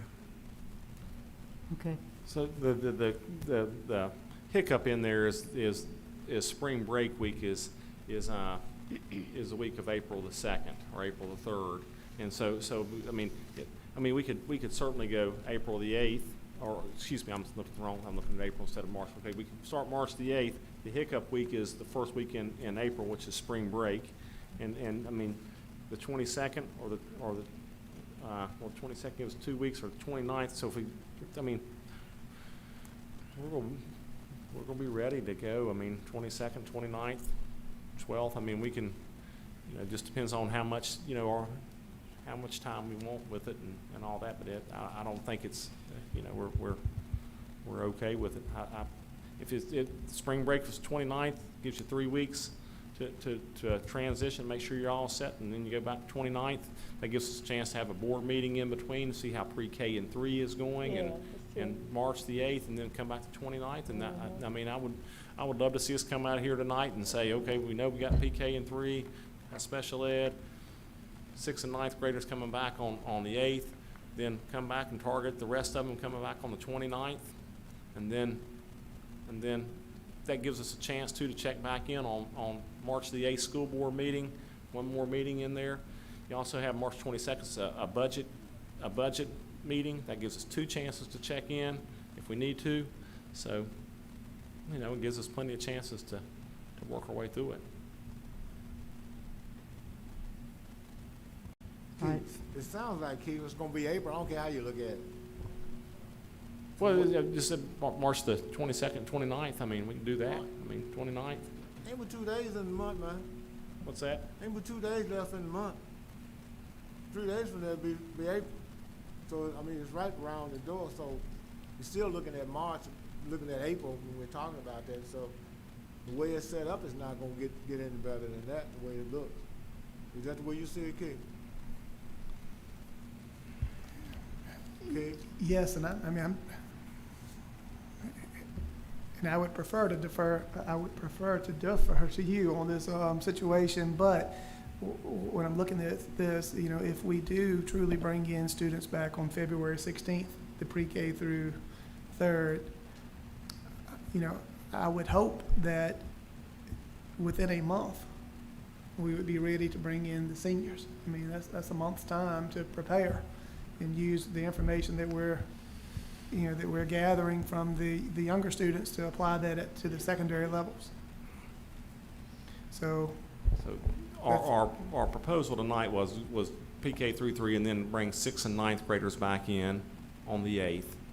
And then the last group thereafter, and you know, Michael and I talked specifically about, and on, you know, didn't really have a specific date in mind, but we tried to get each school time to get acclimated to new procedures and so forth, and trying to comply with the dynamics of it all. So I mean, you know, if you gave it 2 weeks and said March the 22nd, I mean that's 2 weeks in March. Then you have spring break. Spring break's there no matter what. So I mean, you know, it gives you 2 weeks, March the 22nd, if you did that. Now, and I'm doing this from memory, so please correct me if I'm wrong, but I know originally the return to school plan called for every 2 weeks. Is that correct? I think originally it did, or something. Maybe it was we dictated by school board meetings was a lot of it. Mr. Lloyd, it was almost by a month, but it was, you know, tried to disperse it out, and we've tried to disperse this out as cautiously and fairly as we could, or trying to get data in. So there's some flexibility there to it. Dr. Lindenberg, if I may interject, we also have SOL test dates at both schools in the month of March that also dictated some of our rationales for why the dates that were selected. Both schools will be given the writing assessment. You know, and that's why the March 8th date was chosen as opposed to March 1, because that's the time the middle school will be given their writing assessment. So students will be, 8th grade students will be coming in. For the high school, it's 2 weeks later on the 15th. So we would have our 11th graders coming in. So those were considerations we made. I think certainly if we could get our students in 6 and 9 on March 8th, that we could look at expediting the seniors coming in maybe even before 7 and 8 and 10 and 11 with permission of this board and, of course, agreement of Scott Warner and Mark Lindenberg. Madam Chair? So we could, Ms. Coleman, just 1 minute. Okay. So for the next board meeting, if everything is favorable between now and the next board meeting, we could be looking at having our seniors go back as early as the 22nd of March. Am I understanding that correctly? I think that would be fine. I do think that would be fine. I mean, Okay. and I would like to see 10th, 11th, and 12th come back, but I would, you know, that was our plan. 7 and 8, 10, 11, and 12. It doesn't have to be that. I mean, you know, it's you know, you give us a little bit of time to. Yeah, I think give us some time to discuss it. You get into planning for mixed models and all that, so our classes often will have 10, 11, and 12th grade students in them. Okay. They're not just senior courses, so Seems that's to why we wanted to pair those groupings together as best we could, and maybe we can plan and execute that earlier than April 12th, but we were trying not to overwhelm our staff. You know, the testing now at both schools is going to take much more staff than ever before because of limitation of space and the need to test in different areas of the building and things like that. You know, it's probably a little easier for us to manage our writing because we can give a timed assessment. The middle school doesn't have that option. They'll be given an untimed assessment. So, you know, trying to balance all these factors in safety and trying to present a plan that's both comfortable for the community and give students a chance to get back in school is somewhat challenging when you start laying out all the variables and factors that are out there. Madam Chair. Mrs. Coleman. Okay, Ms. Coleman.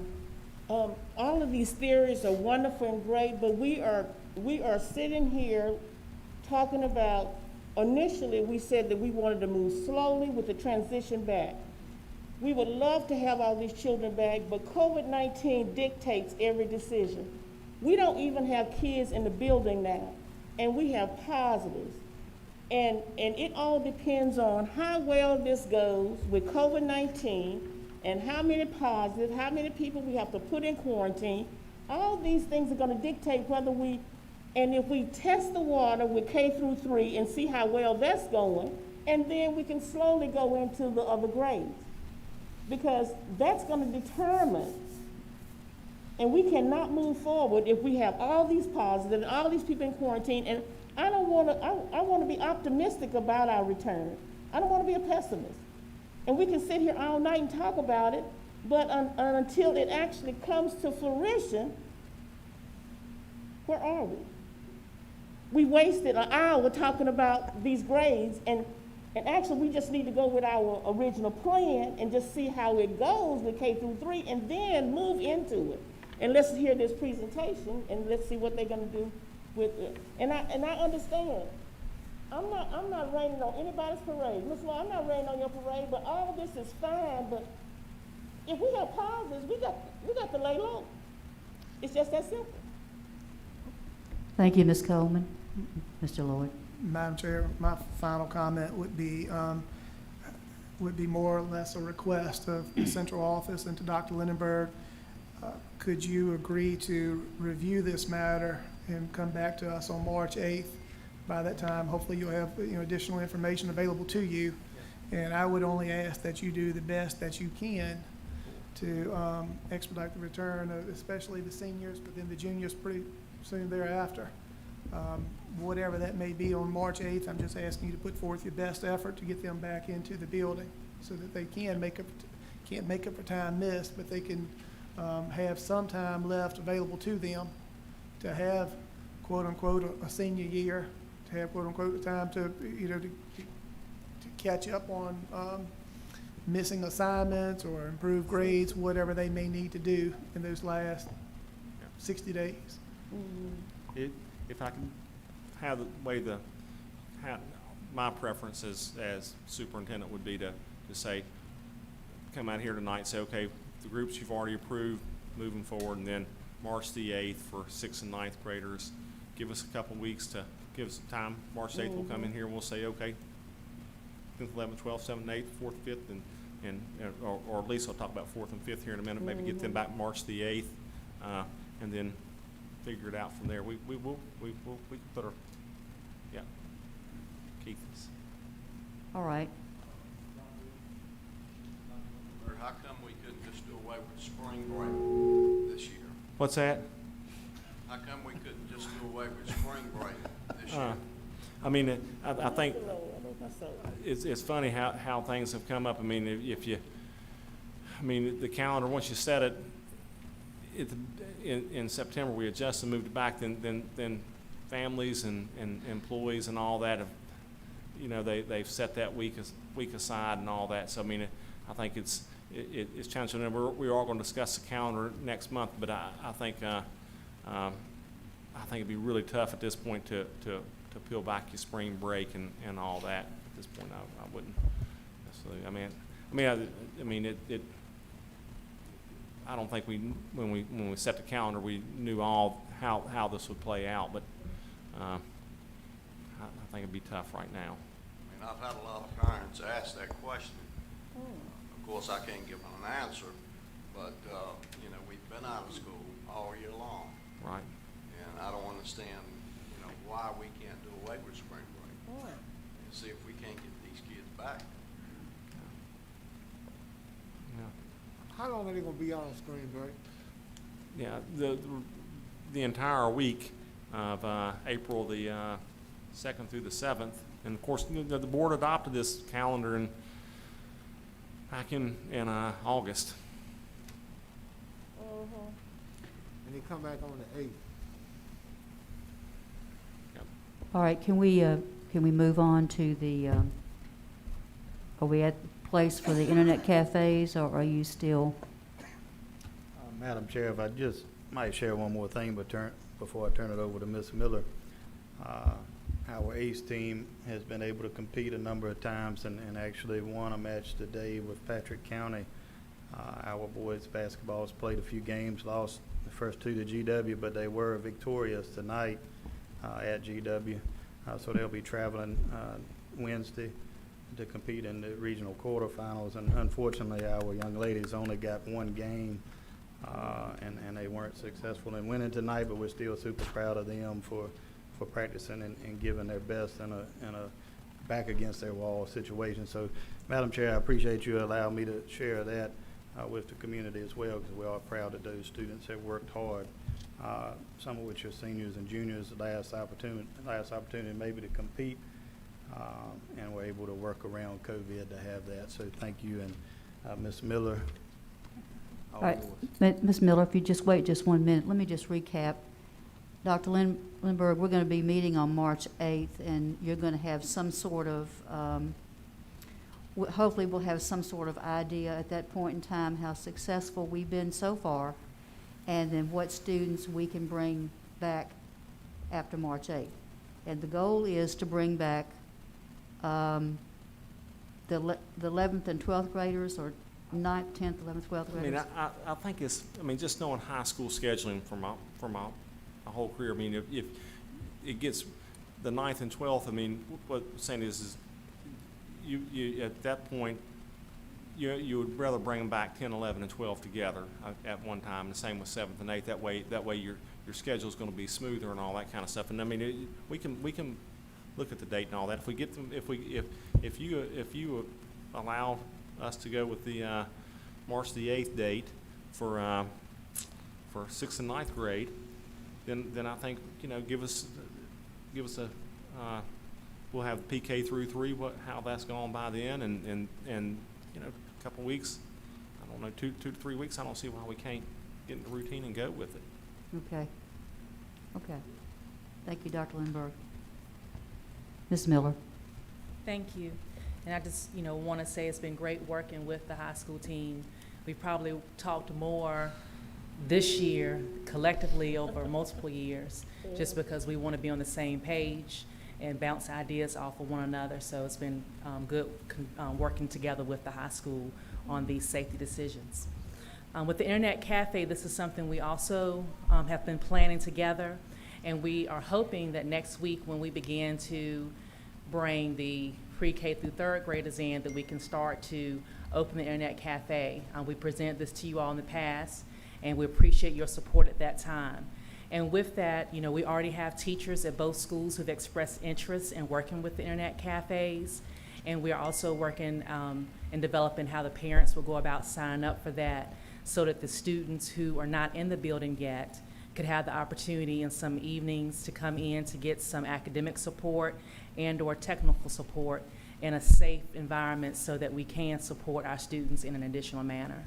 And so again, we would like to begin that next week on February 16th, the week of February 16th.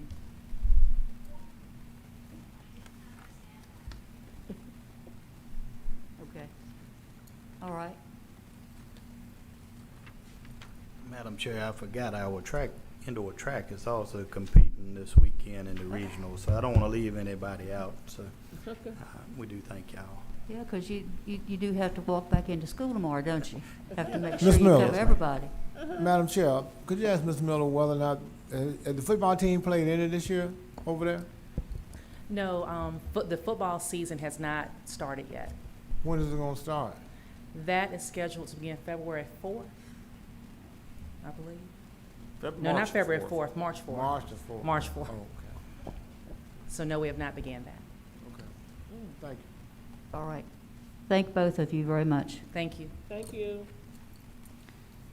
The next item is the grade distribution. Dr. Lindberg? Madam Chair, members of the board, I sent this to you yesterday. We didn't get this until late because the semester just ended, and you see it in front of me. This has created some questions and curiosity, and there's a couple of things I want to point out. Is one, you see the failure rates higher than it's ever been in our school, and we've had a hard time getting to some students. We've tried our very best. We've designated people to call. We just there's I think in this virtual realm there's always this. That's the reason we have to have a good summer program in place and recovery programs in the future. We already have established a recovery program at the high school for the rest of this month for the failures for the kids who were 50s to 60s, a recovery program, but you see that number.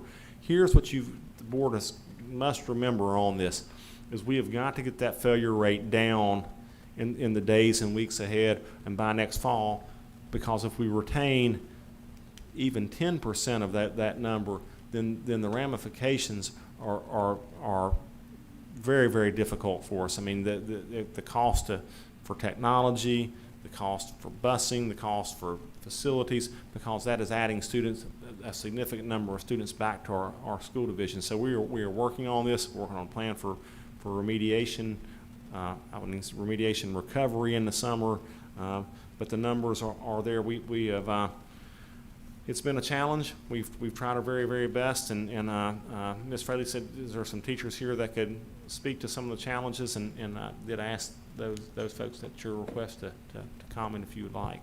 Thank you, Dr. Lindberg. Yes, I did ask for 3 teachers to come representing the 3 different levels we have. I would like to call on Ms. Glass first, the underachiever. That's just a private joke, guys. So I live on index cards. That's why she's calling me the underachiever. I have them all over my desk along with Post-it notes. Good evening. My name is Catherine Glass. I'm an 8th grade English teacher here at Halifax County Middle School. And I thank you, Ms. Fraley and Dr. Lindenberg and board members, for allowing us to come and speak this evening on what our days look like too. We know this has been a challenging year.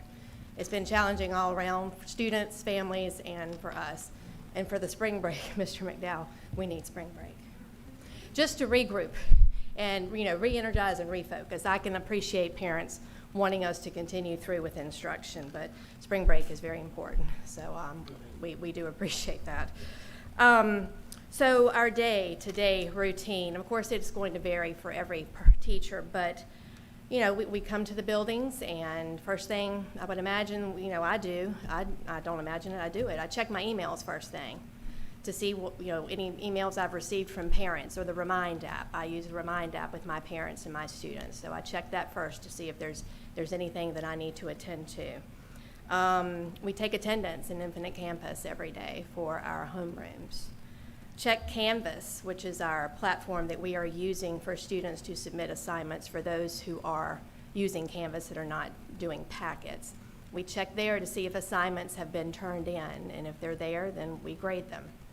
And then we turn around and we put those grades into Infinite Campus.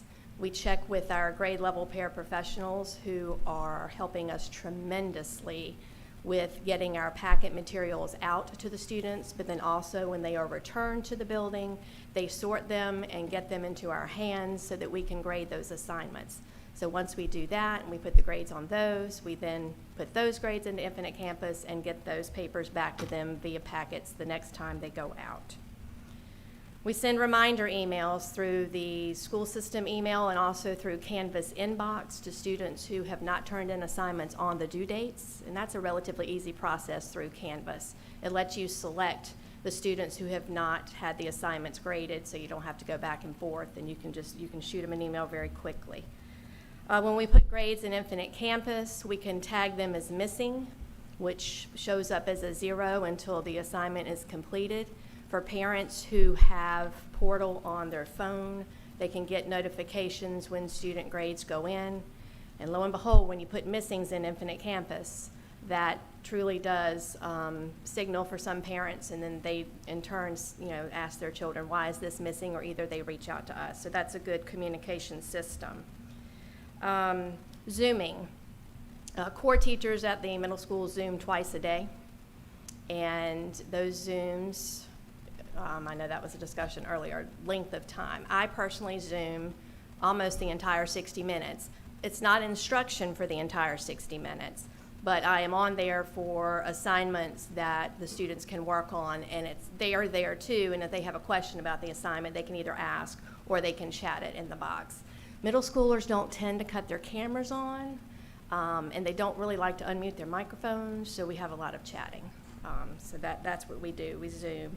Take attendance in the Zooms, keep up with who is Zooming. We have some parents who want to be notified. Actually, we have some parents who would like to be notified in the Zoom if their child's not in the Zoom. And then they call them, and then the student, lo and behold, appears. So we do that some as well. Of course, we mute ourselves and take our camera off if we do that. I personally, I can put this into, I have had 4 classroom walkthroughs in my classrooms and 1 full observation. So we do have that going on here at the middle school. We prepare packet materials, which consist of a weekly lesson plan for the students with the objectives for the week, the assignments that need to be turned in, and the notes that can be kept at home. That goes home with every packet, along with the assignments and the notes and the PowerPoints for the week. So we get those assembled, and our packets roll out on Mondays and Tuesdays. We have to set up our Canvas modules every week, and what that consists of, typically it's 2 instructional videos each week, along with the assignments. So we have to record our videos or either find them on another platform and upload the file into Canvas.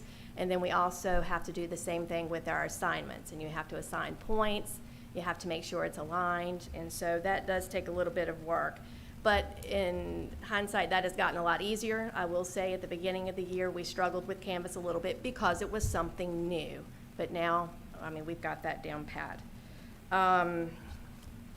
Meet with our teams, our core team. So I am the English 8 lead teacher. So I meet with my English team once a week, typically via Zoom. But we also meet with our teams who we are with, our science, English, history. We're all teamed together this year for 8th grade, and the same way for 6th and 7th. So we do that every week as well. We have independent Zooms with students who need extra help, and we also do small group Zooms.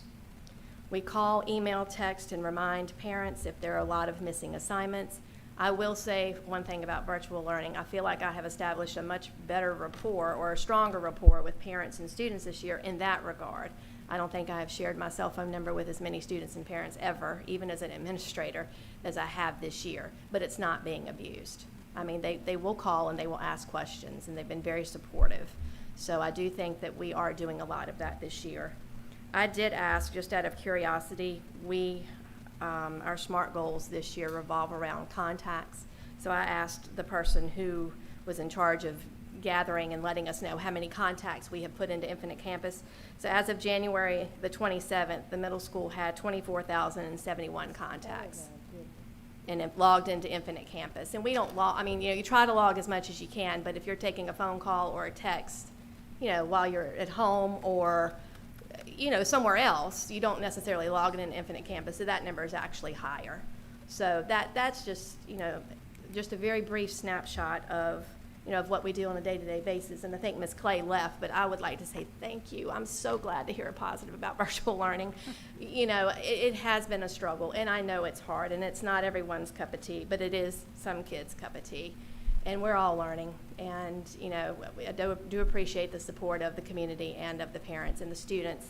And it is neat to see them, and you learn a little bit about their personalities, of course, more so with the students who do Zoom, and we know it's not possible for all of them to Zoom.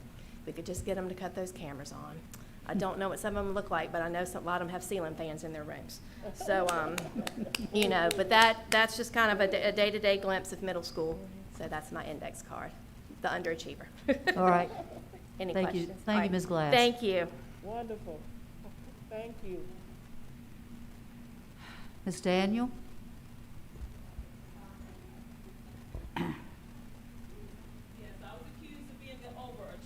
Yes, ma'am.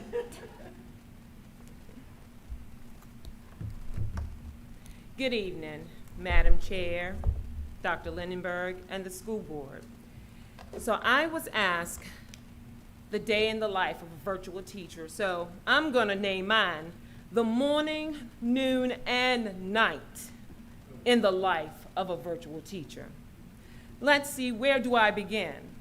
When I was asked to speak to you about a virtual teacher's life, I had to breathe deeply because this has been a real virtual journey. Come with me for a few minutes while I take you on this trip.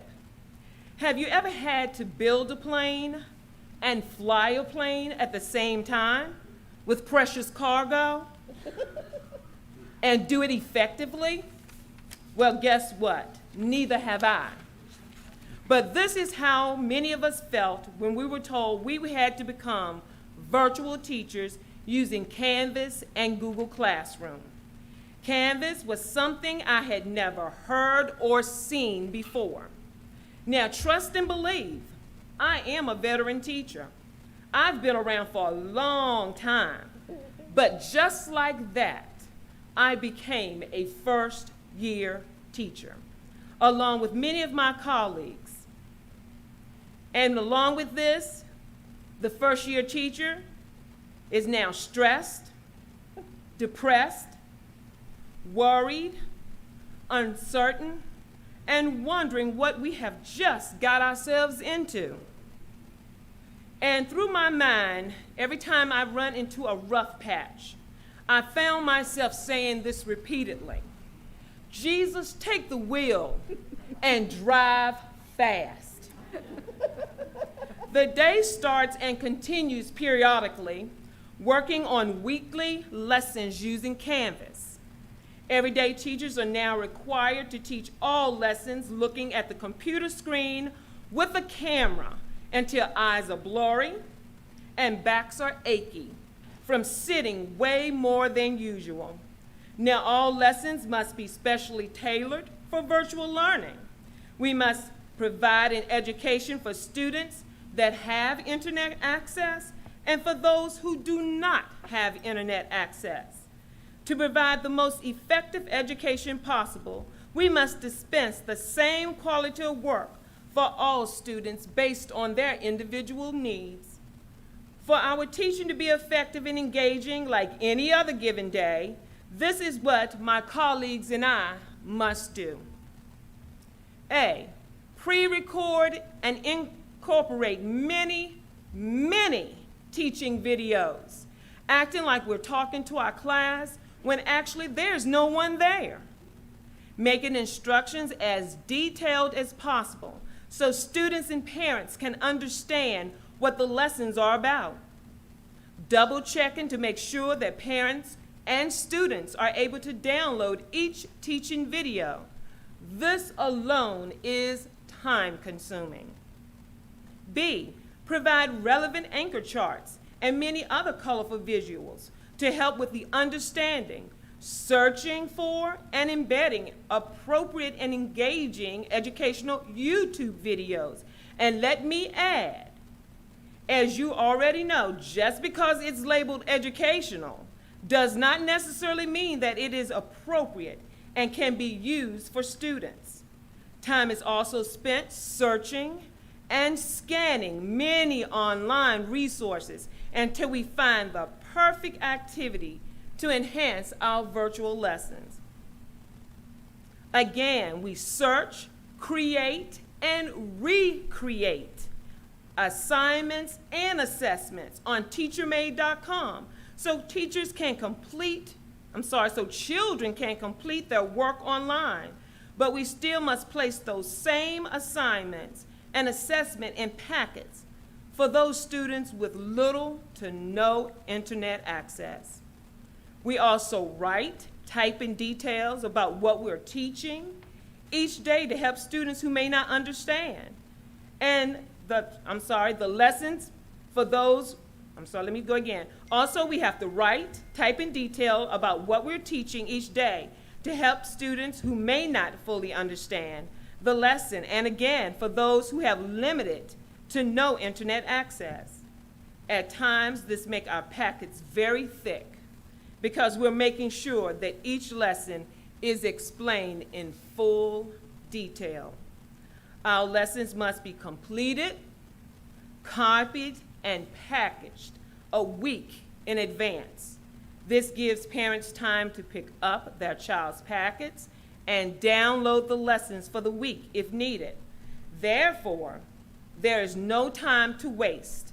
Everything must be finished and ready for pickup by Friday afternoon. Daily classes. My second grade teammate and I start our morning class that is held daily. I repeat, daily, on Google Meet. This is when we make connections with our kiddos. During this time, we reinforce math, reading, foundations, also known as the Wilson's program, science and social studies lessons that are taught in Canvas. We utilize interactive PowerPoints, Jamboards, Google Slides, whiteboards, quizzes, X-Pens, educational videos, and numerous other activities to increase student engagement and provide practice. Let me reiterate, many lessons are created and recreated to fit the virtual learning. One-on-one sessions, the day continues with holding group or one-on-one sessions for remediation with students that are experiencing difficulty, falling behind in their lessons, as well as parent requests, doing whatever it takes to provide extra support for our children as well as their parents. Allow me to add, some sessions occur after school hours, depending on parents' work schedules, just as it did when teachers and children were face-to-face. Return of packets. It has always been a teacher's job to reach out to parents, grandparents, guardians when there's a growing concern. Being virtual requires us to do that and more. Students receive their assignments, letters, and other notifications that are sent home in their packets. Packets are sorted by the paraprofessionals, and returned assignments are checked weekly. It is also noted when packets are not returned, this sends up a red flag. Now, what do we do when packets are not returned? I'm glad you asked. At this point, numerous phone calls are made, emails are sent to find out what we can do to help getting the packets completed. We often resend worksheets if they're lost, misplaced, and not completed. Special area teachers hand deliver packets to home and check on students on the county car, sometimes also on the bus if needed. Differentiated packets may be sent home to those students that are really having a hard time of it. We also provide students more time to catch up without being penalized, because we do realize this is not easy and we're in this together. Grading. Grading, of course, is quite different. When a team of us elementary teachers got together, we realized that this year was going to be a year like no other. Due to treading new waters and the stress of the pandemic, our children, their families, the communities, teachers, teachers' families, and our whole entire faculty and staff, we knew we had to make a change. Not because we were trying to oversimplify or diminish the importance of grades. For heaven's sakes, we want all our kids to be successful and to grow into outstanding citizens. But we also wanted to be realistic and not idealistic. Not being able to see our students and parents face to face brings on a huge challenge alone. With that being said, this is why the elementary school teachers agreed to give students the grades of S, N, IC, and U instead of numerical grades. S, satisfactory, 75 to 100% mastery for children turning in their work, completing their assignments, making every effort to get it all done. N, needs improvement, 60 to 74% mastery. The N, which is only given during interim reports, serve as an alert to our parents. At this point, we are tirelessly making those phone calls, sending emails, and putting notes in packets to let the families know that we are worried and concerned about their progress. One-on-one sessions are held with students on Zoom, on Google Meet, to provide remediation and support. IC, which means incomplete, is another alert to give families and children more time to complete the work and turn it in. We know parents and families may be wrestling with things that are totally out of their control. So here again, teachers continue to reach out to provide support. The U, unsatisfactory, which will be the final analysis if all our efforts fold and criteria are not met at the end of the fourth 9 weeks. Hopefully, there will be a turnaround before then. In closing, aren't you glad? In closing, in my opinion, This has been the most challenging year of my life. I am sure I am also speaking for parents, children, educators, and our families. Our bedrooms, living rooms, dining rooms, kitchens, she sheds, and man caves have turned into classrooms, where many of our families see our Chromebooks and laptops attached to our hips, not just during school hours, but way into the evening before and after dinner. We have jumped out of the schoolhouse and into the privacy of your house. And although this virtual journey has been challenging and full of bumps in the road, know that we truly have your children's best interests at heart. And we want more than anything for them to be healthy, happy, and successful. That's all right. Thank you. Yeah. Wonderful. Madam Chairman, before she sits down, Yes, Ms. Potts. please don't. That's not a question, it's a comment. I had no idea, neither does anybody in here, except for you guys, know how much y'all Yeah. compared to what y'all had to do last year. Oh, I knew.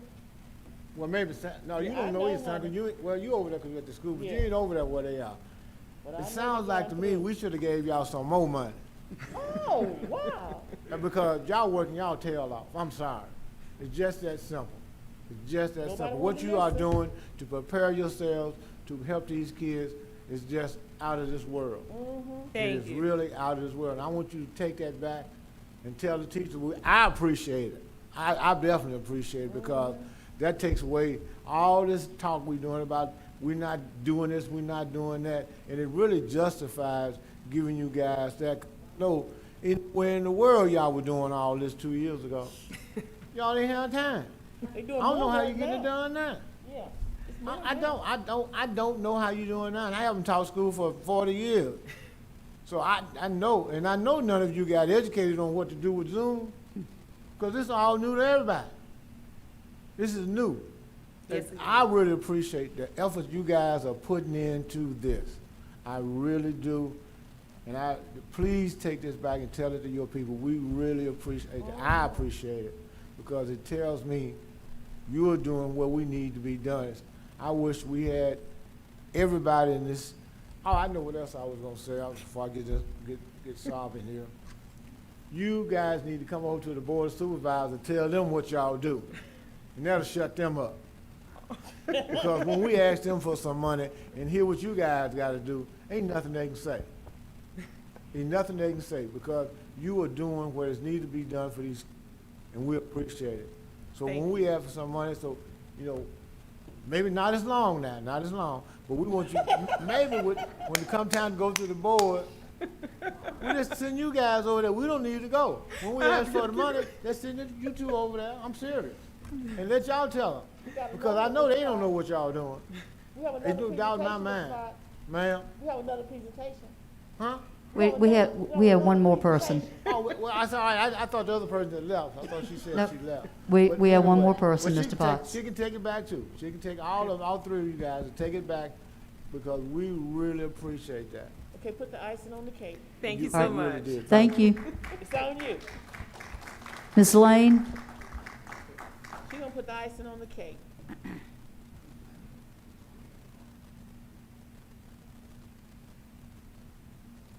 I feel like I'm presenting the Puppy Bowl after the Super Bowl, after what she just said. So we started with one note card, then we had a notebook, and I just have a few pages. Good We always have evening. the average student, right? The average, right. Good evening, Dr. Lindenberg, Chairperson Fraley, Vice Chair Moser, Student Representative Catherine Allen, Ms. Garner Coleman, Mr. Camp, Mr. Lloyd, Mr. Edmonds, and Mr. McDowell. I appreciate Chairperson Fraley's asking us to speak with you for just a few minutes tonight. Last month I had prepared 6 pages, but I only got to read 2. So I have cut way back on my preaching. And I am going to ask Jeff to take up collection when I finish, if you don't mind. That sounds good. COVID has changed our world more than any other event since World War II, I believe. Each has its identifiable evil and catastrophic effects. The victims of World War II were easy, if heartbreaking, to tally. 6 million Jews and other innocent people were murdered in the Holocaust. 75 million people died between 1940 and 1945, including 20 million military people and 40 million civilians. Landscapes were devastated and governments were created and destroyed. COVID-19 has certainly upended our lives, our social landscape, and has taken lives in similarly devastating ways. As Dr. Linenberg said to me, people are social beings. We need human contact. That COVID has denied. Look at us spread out here. Our interactions have become virtual, from funerals to doctor's visits to church services to family and friend reunions. It's unnatural to interact in virtual ways. But strangely, virtuality has also helped save our lives while limiting our human interactions at the same time. Chairperson Fraley asked me to explain the online teaching experience from a high school teacher's point of view. Even though I'm an English teacher, I will use numbers, and if I make any mistakes, Michael, just correct me. 210 number of emails I've sent and received in the last 6 days from students, parents, administrators, and peers. 350 number of individual assignments to be graded last week and this week, just for me. 400 number of new lessons and assignments I created last semester. 170 number of Zooms I have led or attended last semester. 2 number of SOL tests my students had to take while learning from home. 252, the number of individual packets I will create for students this semester who lack adequate internet. And I don't know whether y'all have noticed or not, there's some behind Ms. Fraley, there's some over here behind Ms. Coleman. These are your packets, is that right, Dawn? Yes. So you just don't know. If you make a video to send to students who have internet, then you've got to present that same information. Sometimes it's like 20 pages just for the packets. And you're lucky if you get them back. Okay, that's enough about the numbers and more than enough for an English teacher who loves words. How do we spend our day, you ask? Making videos, creating lessons, preparing for SOL tests, emailing, calling, texting parents and students, assessing learning, attending faculty Zooms, and preparing student Zooms. How do we spend our nights and weekends? Making videos, creating lessons, preparing for SOL tests, emailing and calling parents and students, assessing learning, preparing student Zooms.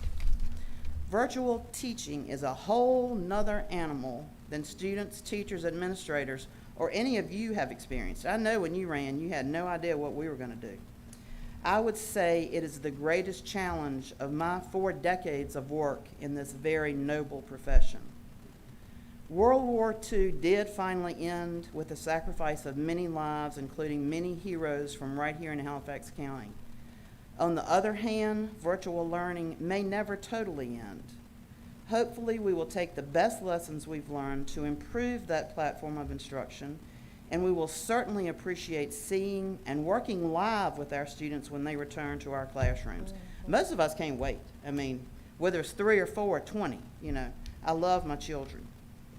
As Winston Churchill said, every day you may make progress, every step may be fruitful, yet there will stretch out before you an ever-lengthening, ever-ascending, ever-improving path. You know you will never get to the end of the journey, but we teachers will continue to strive to teach and reach every student in Halifax County. Thank you very much for your attention to the low achievers. Thank you. Wonderful. Thank you, ladies, very much. Wonderful,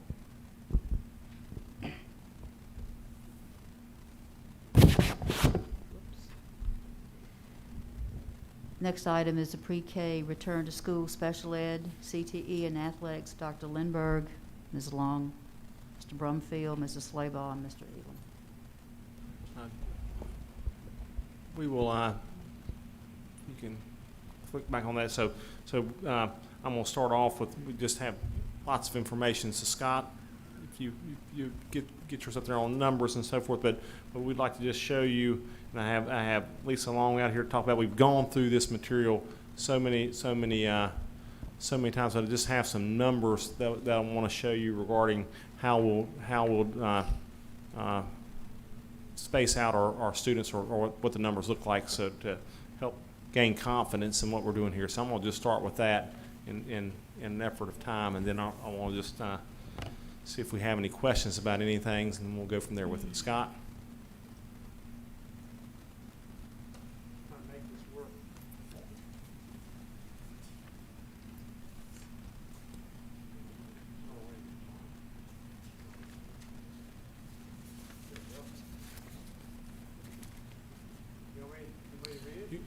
I can do it if you would like me to. So we just, I'm going to go through it here. So we have three-phase approach for reopening schools, and just real important definitions here. Definitions for a hybrid student is a student who's going to attend the school in person, and a virtual student going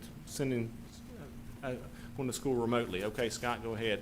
Parents have been surveyed, and the options of selecting hybrid or virtual for school attendance. Okay. Sheet's all messed up here. Okay, this is a synopsis of the recent survey table for the reopening of school, and this is really the key numbers, and I just want to make sure we touch on the key numbers here.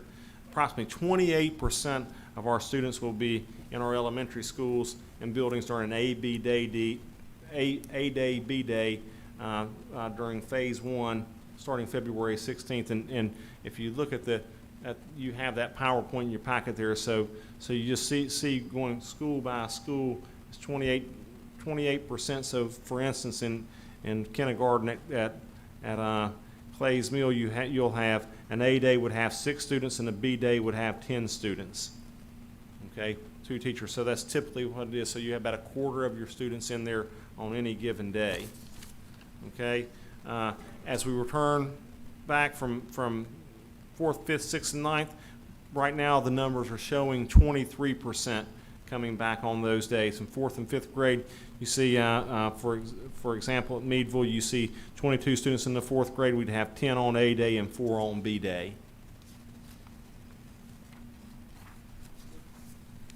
Okay, and secondary school administrators are currently updating the parent surveys to facilitate phase 3 return. We have a target for April 12th, but again, we'll go back and we'll redraw that up based on your feedback already tonight.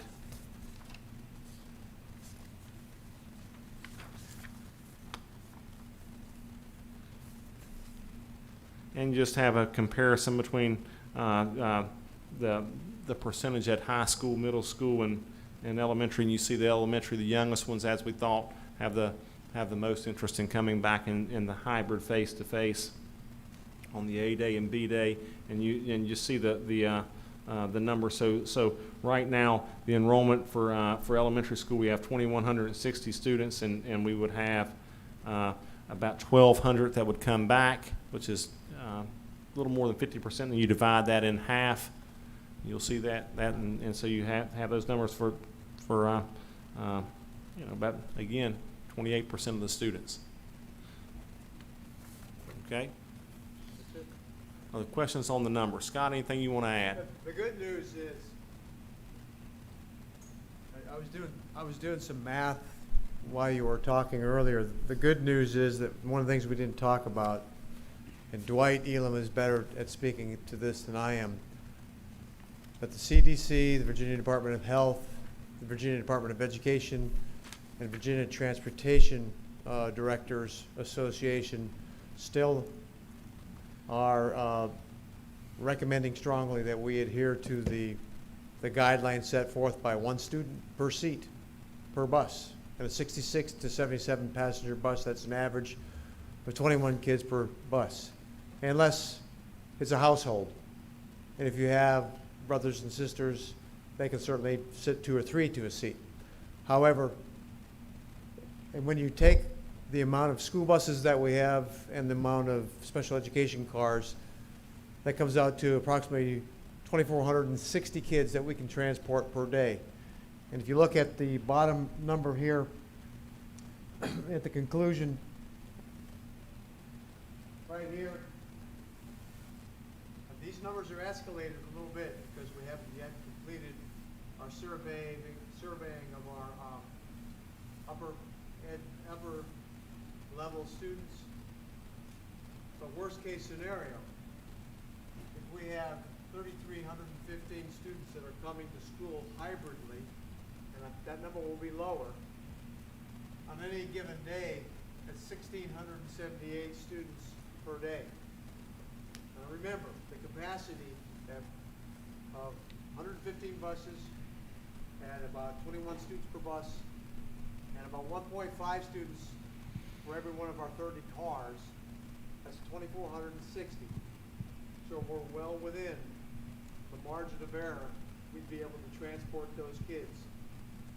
If we're able to implement an even earlier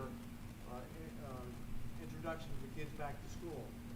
And one of the things that we talked about earlier this year was every 2 weeks was just to make sure that we could balance the bus loads and make sure that the kids would be safe on the bus. So that's the good news.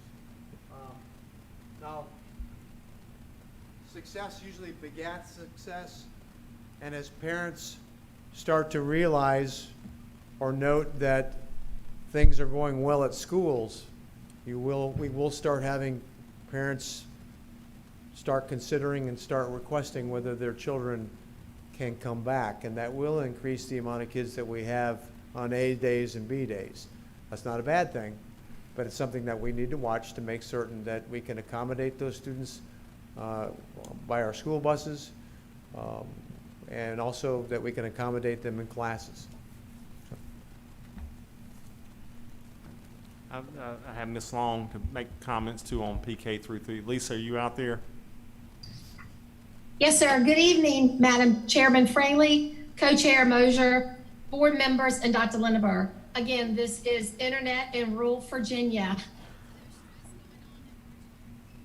Again, February 16th, 2021 will be an outstanding, exciting day for Halifax County Public Schools as we welcome, finally, our pre-K through 3rd grade students into our classroom. Also, that will be the 100th day of school. Parent choice drives our return to school plan. Let me repeat this. Parent choice drives our return to school plan. We're using your answers from our surveys as to who will return and who will remain at home. On January the 22nd, all of our pre-K through 5th grade teachers had an awesome staff development where we talked about safety protocols to get us ready for the return to school. Mrs. Slaybox covered our health guidelines with our teachers and staff. Mr. Elam talked about bus safety. Mr. Brumfield talked about cleaning procedures. Mrs. Brown and Gwen Nunn talked about our food services.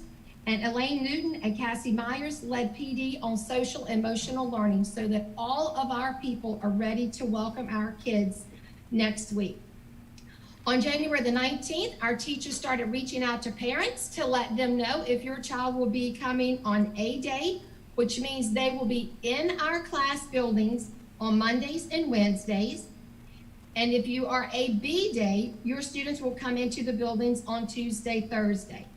The expectation is that our students will Zoom and be in class Monday through Thursday, whether you're face-to-face or you are Zooming. We have new lessons every day. The only difference is the location of where you receive those lessons.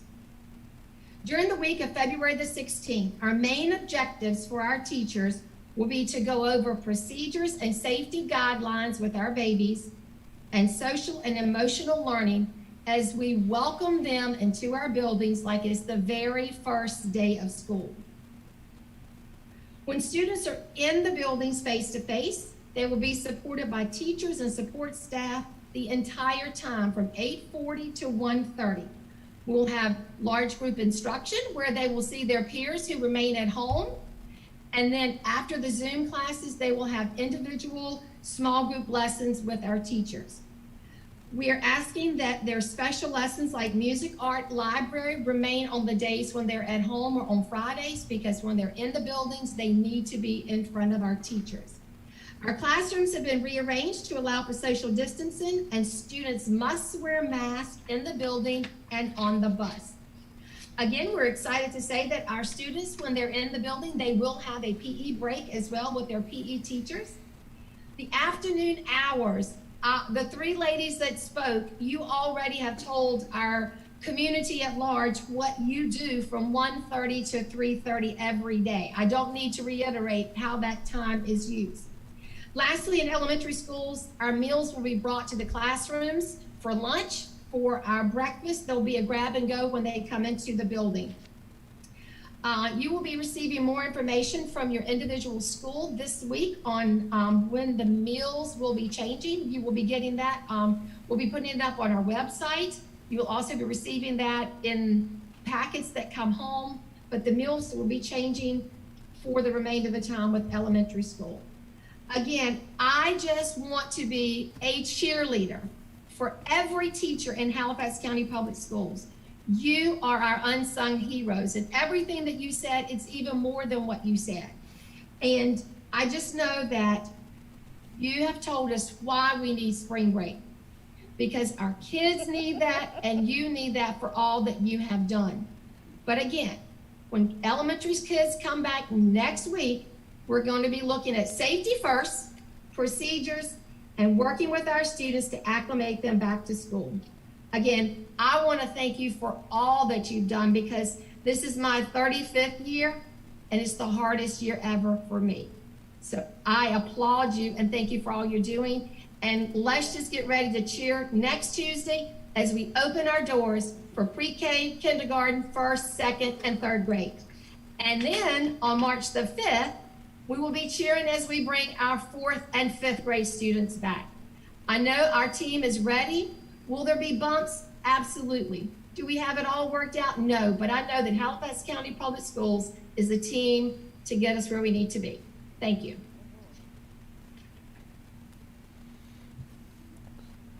Ms. Fraley, if I could make a recommendation tonight and the board, it's up to them on it, you've approved already those various groups to come back, and so we plan on executing that on the 16th, and that would include Internet Cafe, CT, that you've, then we would like to have the board approve our high school students, 6 and 9, and then elementary 4 and 5 coming back on March the 8th, and then we can come back at our next board meeting, and shortly thereafter we can get the rest of them going. We should have data, we should have anecdotal data, and we should have health data and all that kind of stuff for our PK through 3 at that point. So my recommendation would be for the board to say, okay, continue on. You only have to make it, you've already approved the others, PK through 3, or excuse me, 4 and 5, 6 and 9 come back on the 8th. Do we need a motion for this? You've done it in the past. If you want to give me the latitude on it, to move out, that's fine too. As a board, either way is fine. All right, with me. let's move that. We need a motion to have the children returning. Do I have a motion?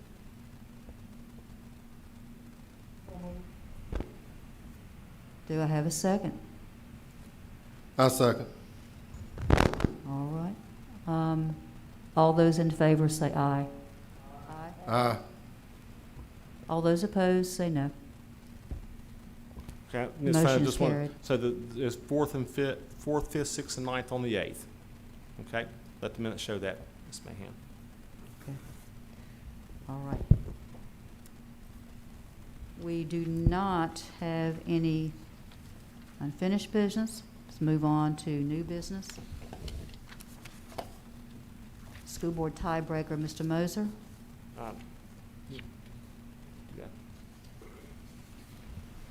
Ms. Fraley, if I could, I would like to make a motion that we table this for 1 month and bring it back due to the time restraints on what we've been doing tonight.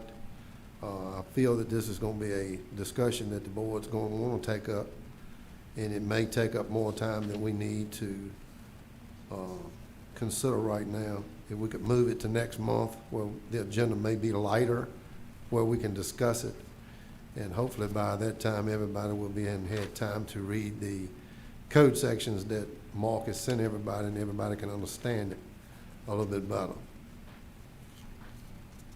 Yes, sir.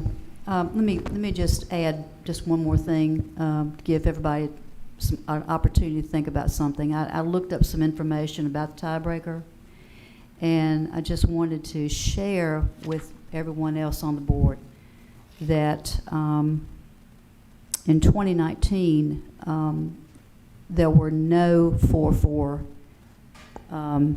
votes. In 2020, there was only one, and that was in September when we were trying to decide whether to bring back the special ed students, I believe, and it was a 4-4 at that time. And then we've only had one other one, and that was in January for the chair. So I just want to give that information as well, along with what Dr. Lindberg has shared with us. All right. So you probably need a motion to table it. Yes, need a motion to table this, the tiebreaker information, until our next meeting in March. Do I have a motion? I'd like to make that motion, Ms. Fraley. Do I have a second? I'll second. All those in favor, say aye. And all those opposed? No. Do we need a roll call vote for this? Okay. I think the ayes have it. Okay. Second thing is the virtual academy. Yep. Dr. Lindberg. Madam Chair, members of the board, and this, Dave, you put the PowerPoint up there, just a very brief PowerPoint that we're working on in Region 8. We have a planning committee, and we're not sure this is how we're going yet, but I just want to make you aware, because we're sending out a survey and asking our parents about, okay, that we may have a virtual academy in our region coming up next year. This is a fact. Next year we're going to have virtual options for our students, grades 6 through 12, no matter how we're going to do it. So there's a planning committee, myself, Daisy Hicks from Buckingham, Paul Nichols from Mecklenburg, Christy Somerville from Brunswick. And our purpose is to provide virtual learning opportunities for students that excel in that instructional method, which we already heard about earlier. So the purpose we think right now is grades 6 through 12. Students will be fully virtual. Anticipate start dates fall of 2021. Use a Google platform. Classes will follow the SOQs and cannot enroll over 10% of the population per division. Now, this is all conceptual. This is not where we are yet. What I'm telling you is we're exploring this, and I would like you don't have to vote on it, but just your blessing to say, okay, explore this. We're also exploring it internally if we can do it, maybe partner with another school division.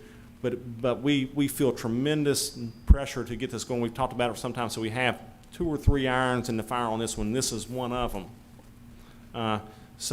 And the next one says division commitment. This is board approval.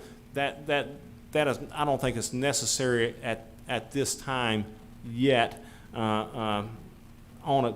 But if we end up going with this, we'll have a board member representative on it. It must be almost like a governor school, and there's a $10,000 initial cost to cover if we have an executive director of this, and which would pay you pay half the student enrollment to cover each cover teacher salary costs. So the funding right now is not altogether clear, but in my mind the funding shouldn't be that bad, because as you pivot to virtual, you utilize your teachers or something to that effect, so the number of students. So I think we're going to be okay on that.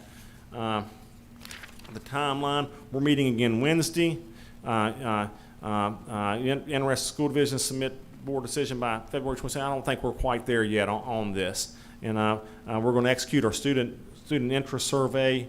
We're going to execute that this week, tomorrow. And there may be, and I want to tell our community, there may be other surveys that come out. And then if we like this, we'll have a director position posted, and then we anticipate, no matter what, starting a virtual school next year. So I mean, we don't have to vote on anything. I just tell you that we're pursuing this, and unless you say not to, we're pursuing virtual options. The virtual options will be there. It may not end up being this option. It may be that we do it ourselves. It may be that we partner with another county. We just aren't quite there yet. But this is this is a possibility, and I think the key point is that next year we're going to have a virtual offerings will continue. We hope to have, and then face-to-face, we hope it'll be a lot more normal schedule next year. So that's where we are with it this time. All right. Questions? All right, Dr. Lindberg, thank you for the information. Thank you. Next item is the school board retreat date. Madam Chair, member of the board, we have a school board retreat date set for February the 23rd. I've got my papers out of order here. February 23rd. Ms. Fraley, did you able to touch with Gina Patterson about if is it going to be she coming or is she? No, sir. She indicated that they were not allowed to do that. Okay. Yeah. Okay. So it'll be Zoom for us too, Ms. Fraley. Okay. Yes, So February the 23rd. We need to vote on that, Ms. Mahan. We need to have a vote on that to make sure We have sir? Madam Chair, I'll motion. It's 9 to, got my papers gotten out of order here. What was the time on that? Was it 9 to 3 or 1 or 3? What was the time on that? Was it 9 to 3? 9 to 3. 9 to 3, yes. 9 to 3. Love to have everybody there for this. I think this is a really important meeting. All right, thank you. Do we need we need an motion on this? Yes. Okay. All right, I need a motion for the school board retreat date, which would be February 23rd, 2021 by Zoom from 9 a.m. till 3. Do I have a motion? I so motion that we have the retreat. Thank you, Ms. Coleman. Do I have a second?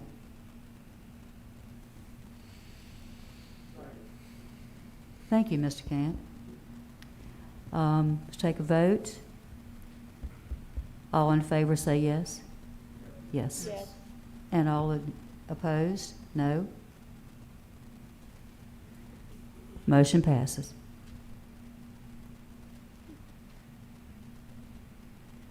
Proposed revision to the policy of sick leave, Dr. Lindberg? Yeah. Madam Chair, members of the board, and again on policy, feel free to read it and come back next week or take action on it tonight. There's just one change that we would like to make as far as the professional, I'm going to read it to you here, professional personnel and other employees earn sick leave, and we would like to adjust for our drivers to go from 4 days to 5 days. They have less sick days than anybody else, and that would give them the opportunity to have an entire week, which has ended up, we've seen that need this year. So I would recommend this going from 4 days to 5 days. There's some minor costs to it that we think is pretty minimal on it, several $1,000s, but I think we can, in our budget, work through that. All right. We need a motion for Make a motion. Okay, I Accept need this. a second. Is there any more discussion on it? I have what, you said the sick leave, that's per year? That's per year. They've moved from 4 days to 5 days, Okay. yes. Okay, very good. All those in favor say yes? Yes. Yes. All those opposed? Motion is carried.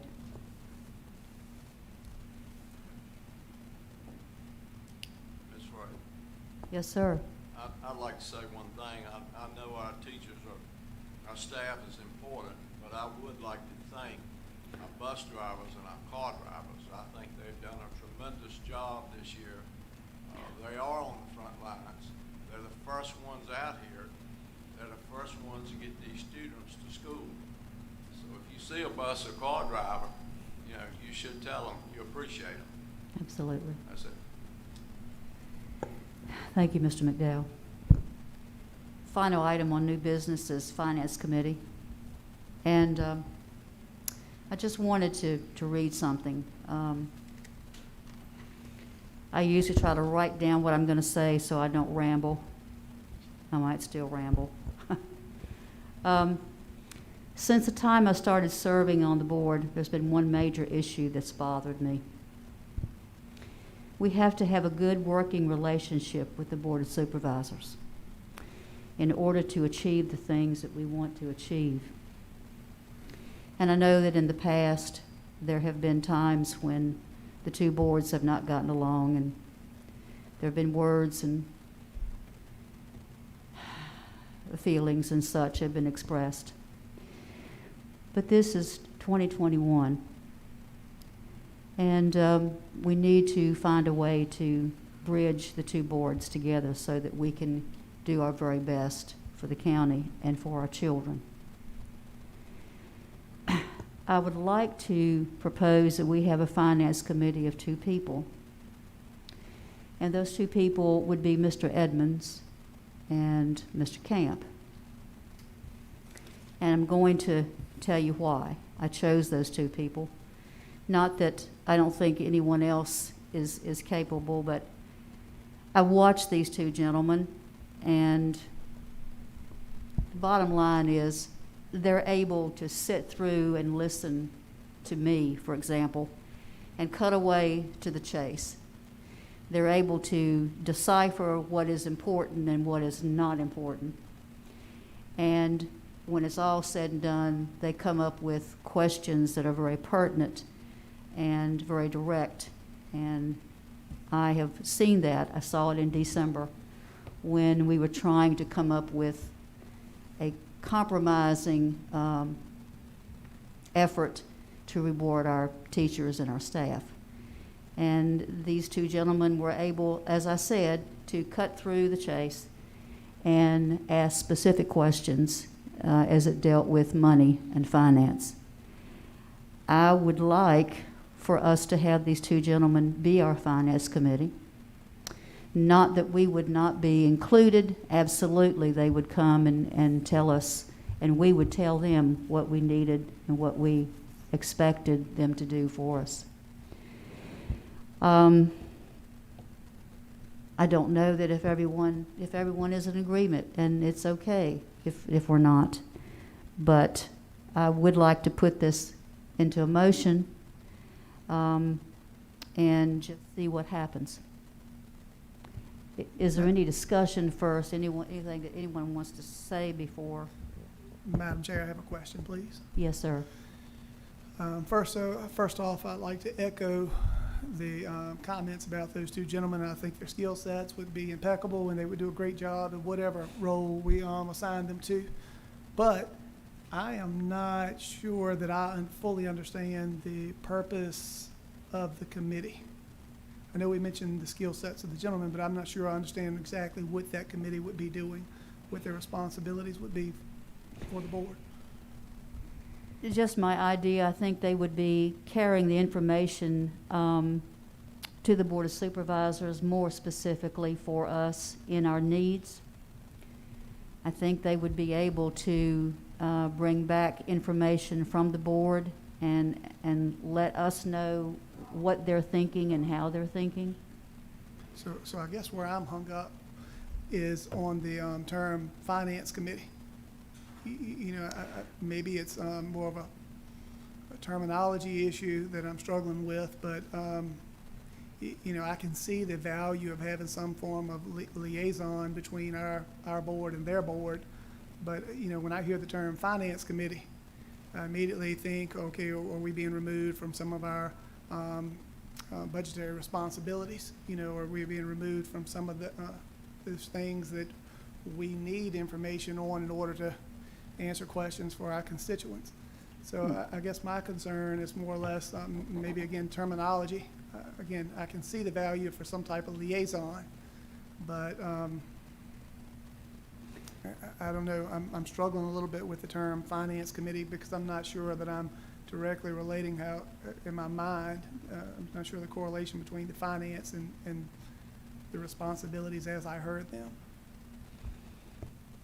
Do you have another suggestion for what we could? Unfortunately, no. Fortunately, no. Don't know the terminology here, but from what I'm hearing, that's why I'm asking, what is the role? What exactly is the role? Maybe they'll lead us down the path to coming up with the terminology, but again, I didn't hear anything finance related in the role that was presented to a few moments ago. Madam Chair, Yes. am I correct in assuming that we would compile a budget from, collectively from our board, and they would present that to the finance, because before we had a finance committee, and we decided that everybody would be on the committee. Do y'all remember that? So would they take our budget and present that to the Board of Supervisors, and then, in good faith or whatever, try to come up with a happy medium under our approval? Well, I would think in connection with Dr. Lindberg and Mr. Warner, yes, they would be doing that. Yeah. They would take our ideas, what we specifically want and desire for our schools and for our children, right, okay. and present that to the board. Yeah, that's what I was thinking. May I make a suggestion? What if you called it finance liaison or budget liaison? That kind of joins both terms together, and it's not just true finance committee. I mean, from my perspective, I mean, I agree that one thing that I would like to see is great relationship with the Board of Supervisors. I think individually it happens, but I think it would be healthy. Mr. Camp, Mr. Edmonds, or any number of our board members would sit down with them. I think it would help me a whole lot, take the pressure, it would, I mean, and then I think that we just got to make sure that our entire board's included in the finance budget. So maybe I misunderstood, Ms. Fairley. I didn't understand this to be budget specific when we were presenting a minute ago. I was thinking it was all topics to have, the assistance to repair or build the relationship, not necessarily repair, but build a great relationship. That's why, again, I'm kind of struggling with the term finance. Well, I think they would have twofold in building a more positive relationship with the Board of Supervisors, and in giving our wants and needs to them, along with Dr. Lindberg and Mr. Warner. So that, I guess it would be a twofold position that I'm looking at as far as the budget liaison that Dr. Lindberg is now calling it, which I think that would be a good title. It is something that, it's a way that I just wanted us to be able to have a better working relationship with the Board of Supervisors, because we really do need it. But you're saying that would go beyond the budget, correct? I mean, in other words, you don't want them just doing budget preparations. You would want them available at other meetings for other issues. I know primarily issue normally is tied to money. Well, just the issues that would have to do with the school system, yes.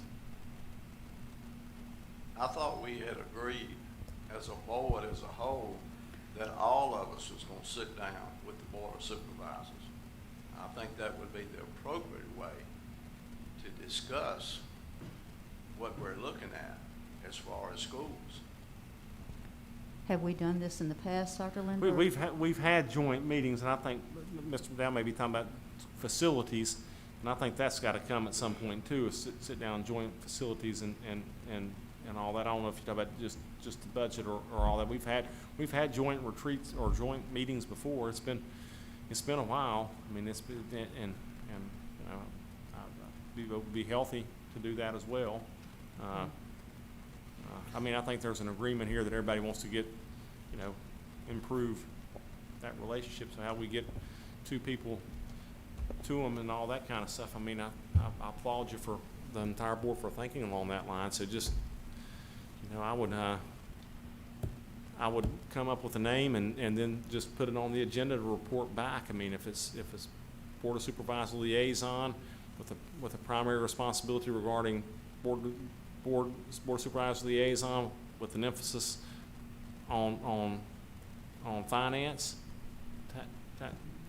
finance and other pertinent matters. Finance is the key one, because that's our funding source. I mean, that's the key issue is finance facilities, but there's not, when you really think about the relationship, the reason that the challenge is there is it's over funding, because they have taxing authority, and then we ask for the money every year, so the conflict is over finance typically.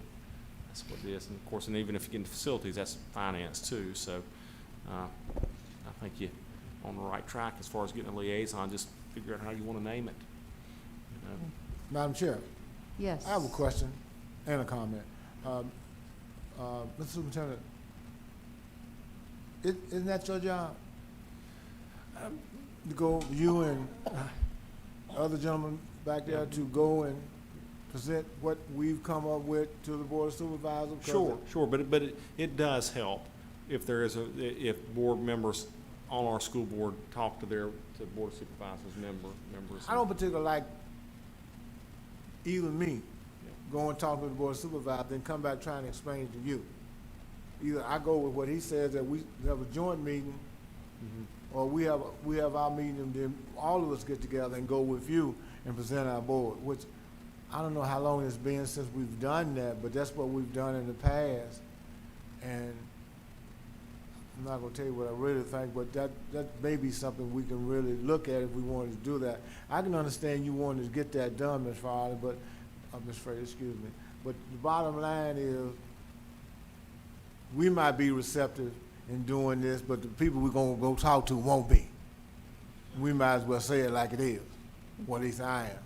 I'm gonna say it like it is, because I haven't seen any cooperation the 13, 14 years I've been on here. You know, just not like it ought to be. There's been some, I got to give them some, but it's not like it did. So it doesn't make any difference who we get to go talk. These guys can have a Nobel Peace Prize to go talk to them. It won't make any difference. It don't make any difference. It really doesn't. And it doesn't make any difference what name we call it either.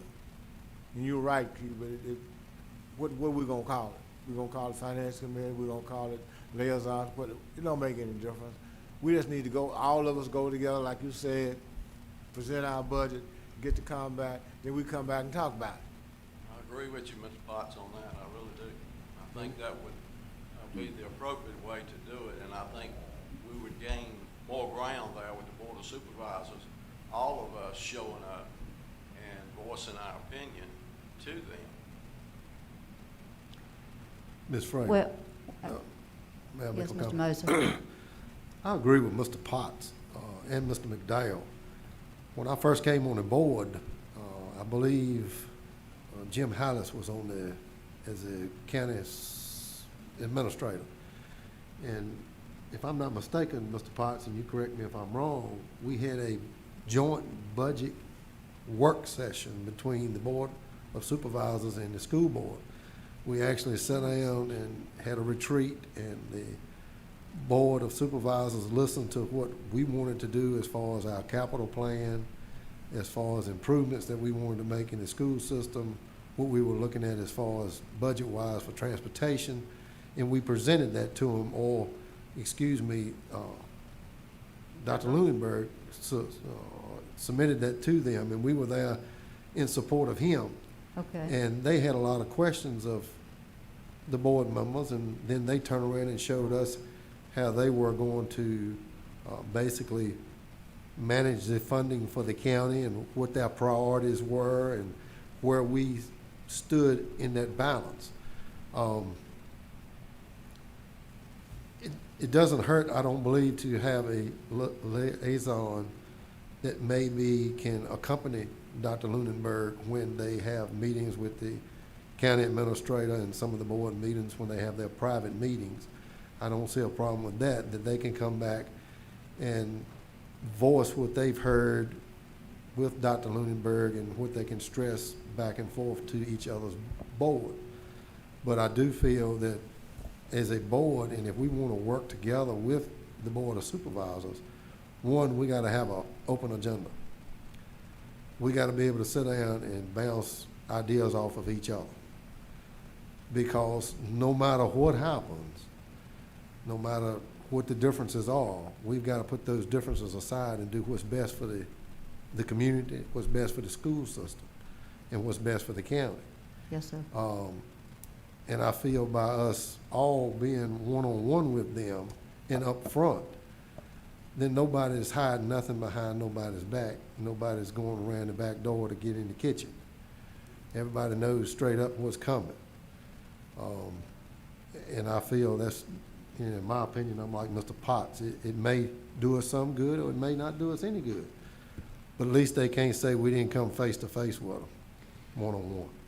Well, now that you present it that way, that makes a lot of sense. I guess my question would be, when would these meetings occur? I mean, would Dr. Lindbergh be able to tell us when so we could all sit down with the other board?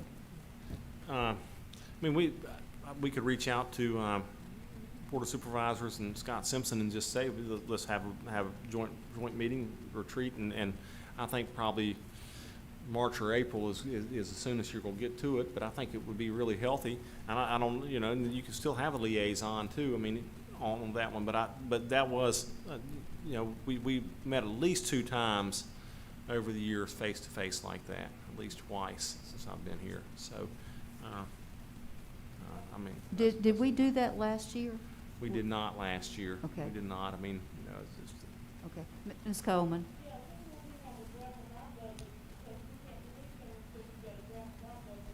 we'll have a first That's right. March. Can't do anything with the budget until we get our final statement from the state. We'll have it ready in March. Is that right, Ms. Traylor? Yes. That's from the state, right?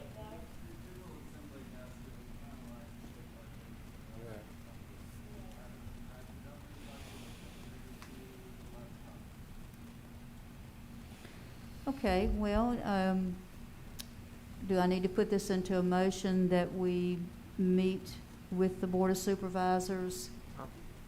I don't think so. No? I can do that. I You can do- set that up, and you can call Mr. Pennell. You call Mr. Pennell. I'll call Scott Simpson and see if we can't. Okay, Yeah, all right. So that's it? Okay. that's it. Yeah. You need a Okay. motion on the floor to do that? No? I don't Okay. think you need a motion to do that. No. Okay. Thank you, Mr. Lloyd. That's a good idea.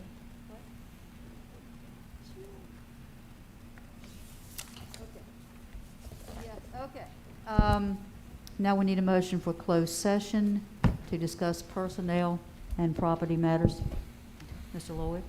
Pursuant to Section 2.23711 of the Code of Virginia, I move that the board convene a closed meeting for the purpose of considering the following specific matters: personnel, the appointment, resignation, performance, and salaries of specific division employees as authorized by Section 2.23711.1 of the Code of Virginia, and property, the possible acquisition of school property by the school board as authorized by Section 2.23711.3 of the Code of Virginia.